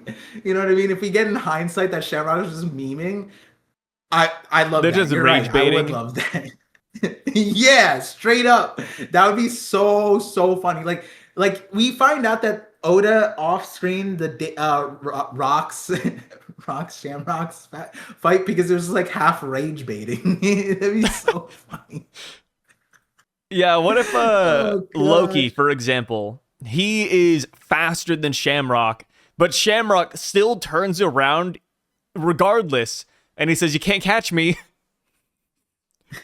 No, but he can't even see God. Loki. It's just after images. Bro, that'd be nice, man. In the Garling, sorry, I said Shamrock. Garling in the rocks thing. The rage baiting, like, haha, is this your mom? And he just like starts killing. Like we thought that Rocks killed the Davy clan. No, it was Garling who was just like, and just like rage baiting him and unironically just shooting himself in the foot. That would be that would be funny. That would be great. That would be a very good. That's what Oda needs to do, really. Yeah, that would be the revisionist history we need. And that would make everything about the God Knights so much better. At this point, we really just gotta lean into the jokes. Yeah, I mean, he literally leaned into the joke and hit it dead on. How funny would it be if the Holy Knight... Never did I think last chapter when I said they should destroy the ship that I think the Holy Knights would be the one to destroy the ship. I think, like, going back to that conversation, it's like, literally, what did it last chapter say? It said straight up, it said, if they get to the boat, they can lose us at sea, and then it's all over. That's the true end point of the situation. To take that moment and make it the Holy Knights to destroy their true endpoint is it has to be comedy, guys. It is comedy. I think Oda was laughing when he did that. Also, Stephen Paul censored it because can't forget, One Piece is a kids manga, but instead of saying "oh shit," he says "oh shoot." Love to see it, man. Yeah, I don't think it's the same thing. I think in Japanese it's the same. Like, there's no, like, you know what I mean? It's not like there's a difference in oh shit and oh shoot. I feel like it's just I feel like it's different. Kuso or something. No, I feel. I mean, but Kuso is also shit though. Yeah, no. I'm saying like in Japanese, it's probably the same meaning, but Stephen Ah. Paul was like went with the it's not shit, guys, it's shoot, you Yeah, know? he just like babied it, censored it hard. Yeah, for the American audience, you know? I mean, Like it's kind of like how how what like Bonnie, for example, she doesn't have the middle finger up. It's just like, yeah, ugh. yeah, Yeah. like that, yeah.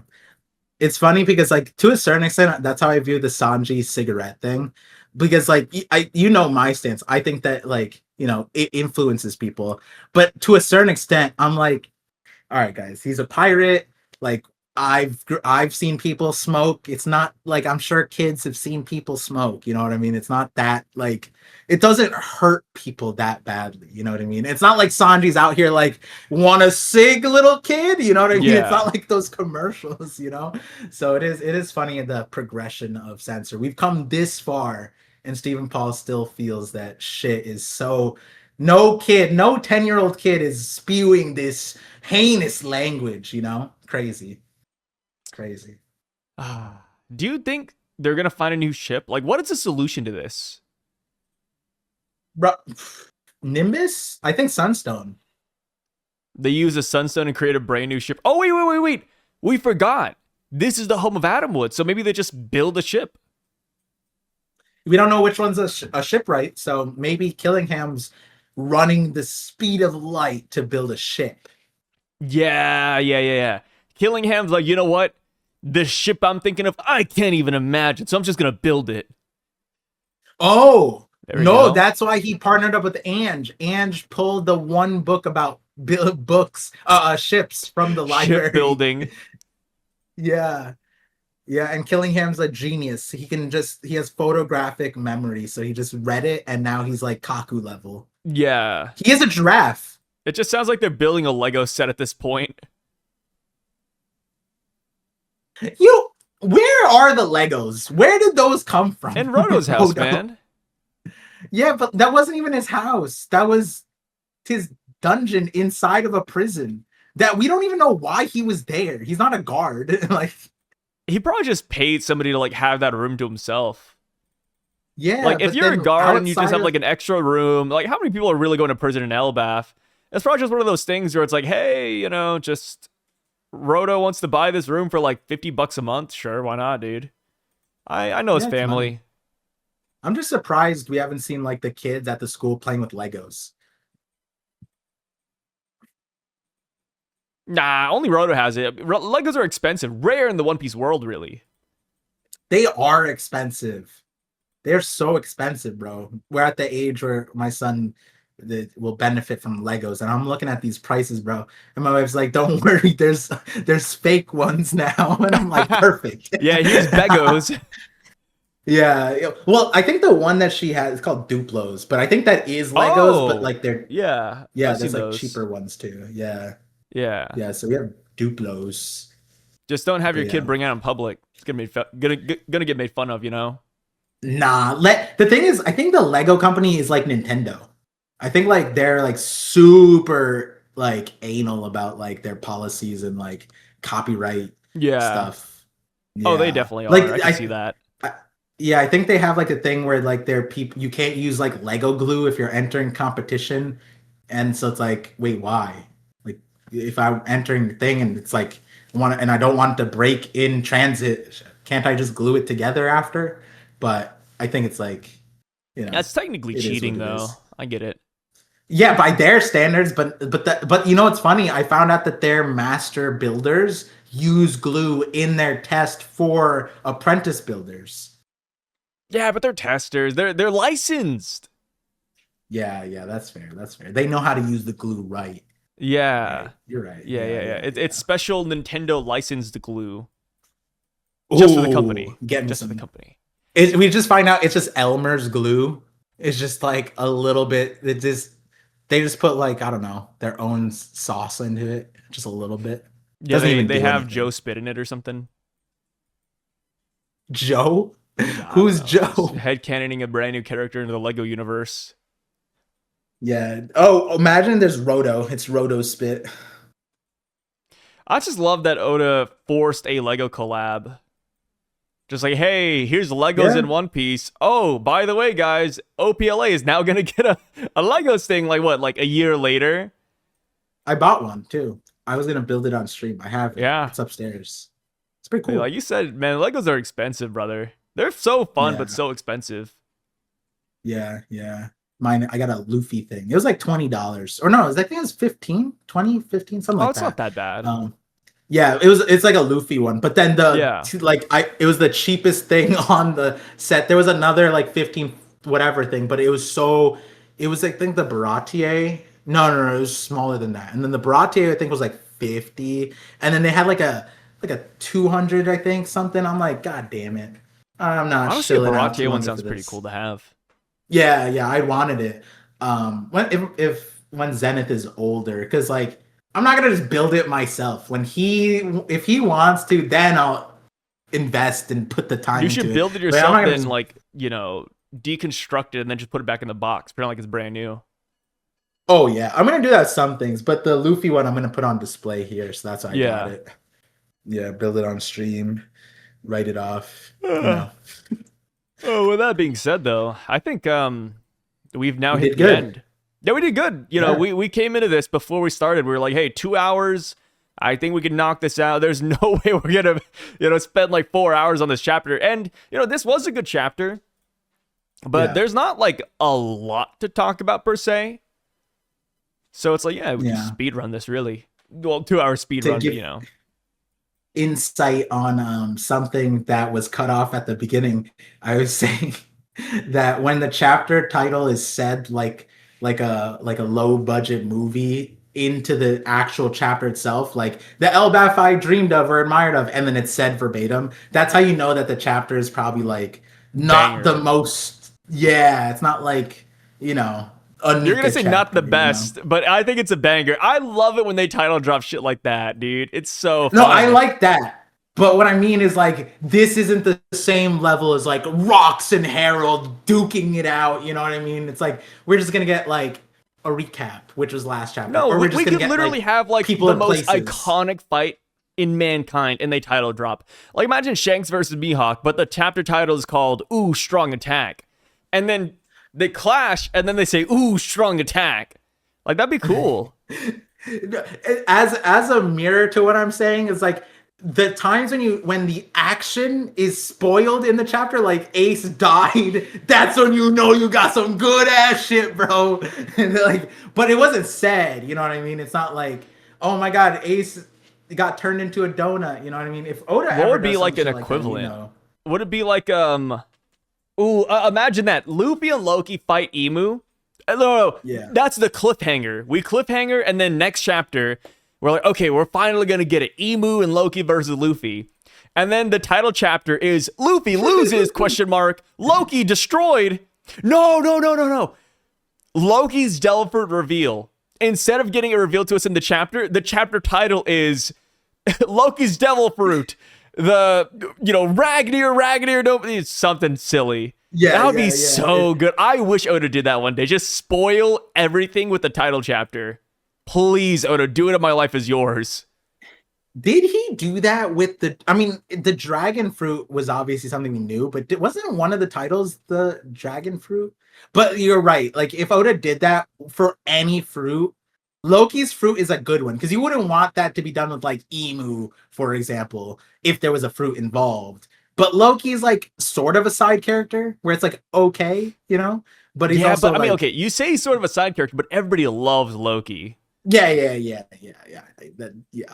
Like I feel like that would be a good one.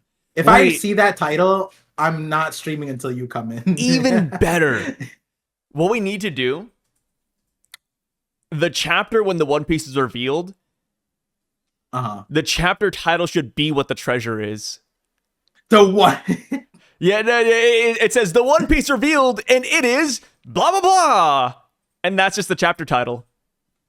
And then there's no chapter. It's just the chapter title. That's it. The elusive, the chapter Spoil we've all us. been waiting for like 40 years by that point. It's just the title, and then Oda just dicks off for another like 4 weeks. Oda, please, I know you have it in you. One more, goat. Wait, I maybe the last thing, but do you think that the One Piece reveal will be followed up by a break or like a break month? Yeah. Yeah. Damn, I feel like that as we get hurts my near the end of heart. One Piece, we're gonna get more and more big breaks. Yeah, yeah. That kind of hurts my heart a little bit to like, because like, you know, and you get that cliffhanger feeling, but now I'm getting like the cliffhanger feeling now in anticipation. And I'm like, what do you mean the One Piece is? And then it's Oh like my god. break for next 4 months. And I'm like, what? That'd be insane. Oh Nah, it'd be God. like the end of Oda, that would Wano be where Oda genius was like, though. "Yeah, I'm taking a month break, for myself, but also I wanna, fine tune the details of the final arc." Like, imagine he does that for the One Piece. Like, we get to Laugh Tale, 5 month break week, and the 5 month break week, and the reason why is Oda says, "Yes, I'm still thinking about what the One Piece actually is.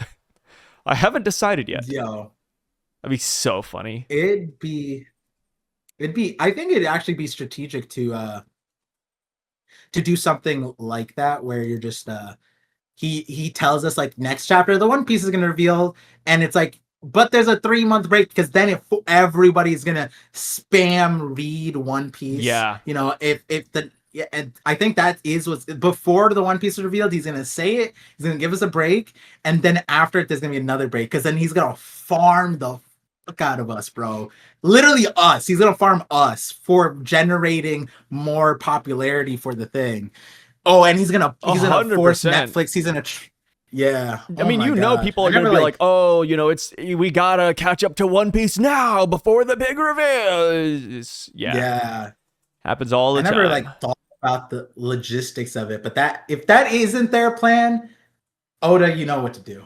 You know what to do. Put it in the schedule. Lock it in, baby. Yeah, and then Make just up thank some. Oh, Cyan Par also, for the 5 month break you're gonna get. okay. Well, that was really funny because I was gonna say also you could ham it up by putting like, oh, I'm sick. This is the last bit. Like really farm up the sentiment, and then you go, yeah. Thank Parkside for this. No, no, no. There should also be like a, like how he's posting Brooke on Twitter with Emu and stuff. There should be a thing where Yeah. Oda's like, you see him writing at his desk, and then you see the pencil drop, and then that's just it. He just this Oh is yeah, yeah, really yeah. morbid. We're Oda, please have good health. But the idea of him going, and then he just let in the pencil drops, and he just like faints. Oh my god, Oh, and then we know that Oda that'd be likes AI. He crazy. should make an AI video of him falling down some stairs or something, and then everybody's like, "Oh my god, is he okay?" And then he puts So up good. like, oh god, I'm cosplaying Kuina, I guess. Oh god, that'd be so. Yeah. Oh, he should AI generate himself in like every One Piece death, just to like freak out the audience. Yeah, Like he every has week a new wings one. like Pell, and he's like flying up with the bomb. Explosion and then Yeah. out you know how like the in between I forgot what they're called, the eye catchers, you know how like the wanted poster flies in and Yeah. it like covers a thing. Oda does that and then that happens, but it's like the last chapter of One Piece and he keeps on like teasing, spamming it like, oh, I died for this, oh, I gave my life up for this, Oh, which okay. is kind of what he's been saying. Here's a good idea, and this is more wholesome, And I could Yeah. see them maybe doing something similar. That one video they dropped on YouTube where it's 1 second from each episode for 1,000 episodes. Have you seen that? Yeah, It was yeah, I fantastic. love I that. really love that. That's one That of my that favorite. a lot of work and Yeah, thought went into that one. Even though they were just clipping, they clipped I think the best moments they could have. They should do that basically, yeah. again, but instead of like One Piece characters in there, the same scene, still in anime, but to show appreciation to everybody who's ever worked on One Piece, you should put like some like Oh, a member of the staff in each and every one. Like, oh, here's the art director as Zoro in this scene, but it's still like the thing where it's like 1 second like from each episode, so it's iconic moments, but replaced with everybody who was pivotal for One Piece's creation and success. Like, oh, here's a I guy from was, Bandai Namco. Here's Oda's family, and here's like yeah. Toei over here. Oda's friend. Oh, here's like the OPLA people. Like that'd just be really cool. It'd be wholesome. Or another version of that would be like even from TCG, like the take moments of every part of One Piece, like the creator thing, like, and like whatever episode you're on, it's like, so Oda's drawing it in the first one, and the Yeah. second one it's an editor who's drawing Zoro or something, and then the third one it's like, Oh I'm just making this up, yeah. it's like a game design of something from that episode. And then you show like all the work that's been going through as the same thing as that, like 1 second clip all the way to the end. Oh my god. It'd be amazing, dude. Yeah, the Oh, montages we could get from everybody, beautiful. But beautiful. with that being said, man, all good things come to an end, like the Yep. Parcast. Hopefully you guys had fun here. You all take care. We'll catch you guys next week because there is no break. Hopefully there's a break after this next chapter, though. You know, I love break weeks. But yeah, Par has a theory video on the way soon, so stay tuned for that. It's running to the West Village like Ange. It's Yeah, there. It's a big deal, guys. It's fast. It's fast.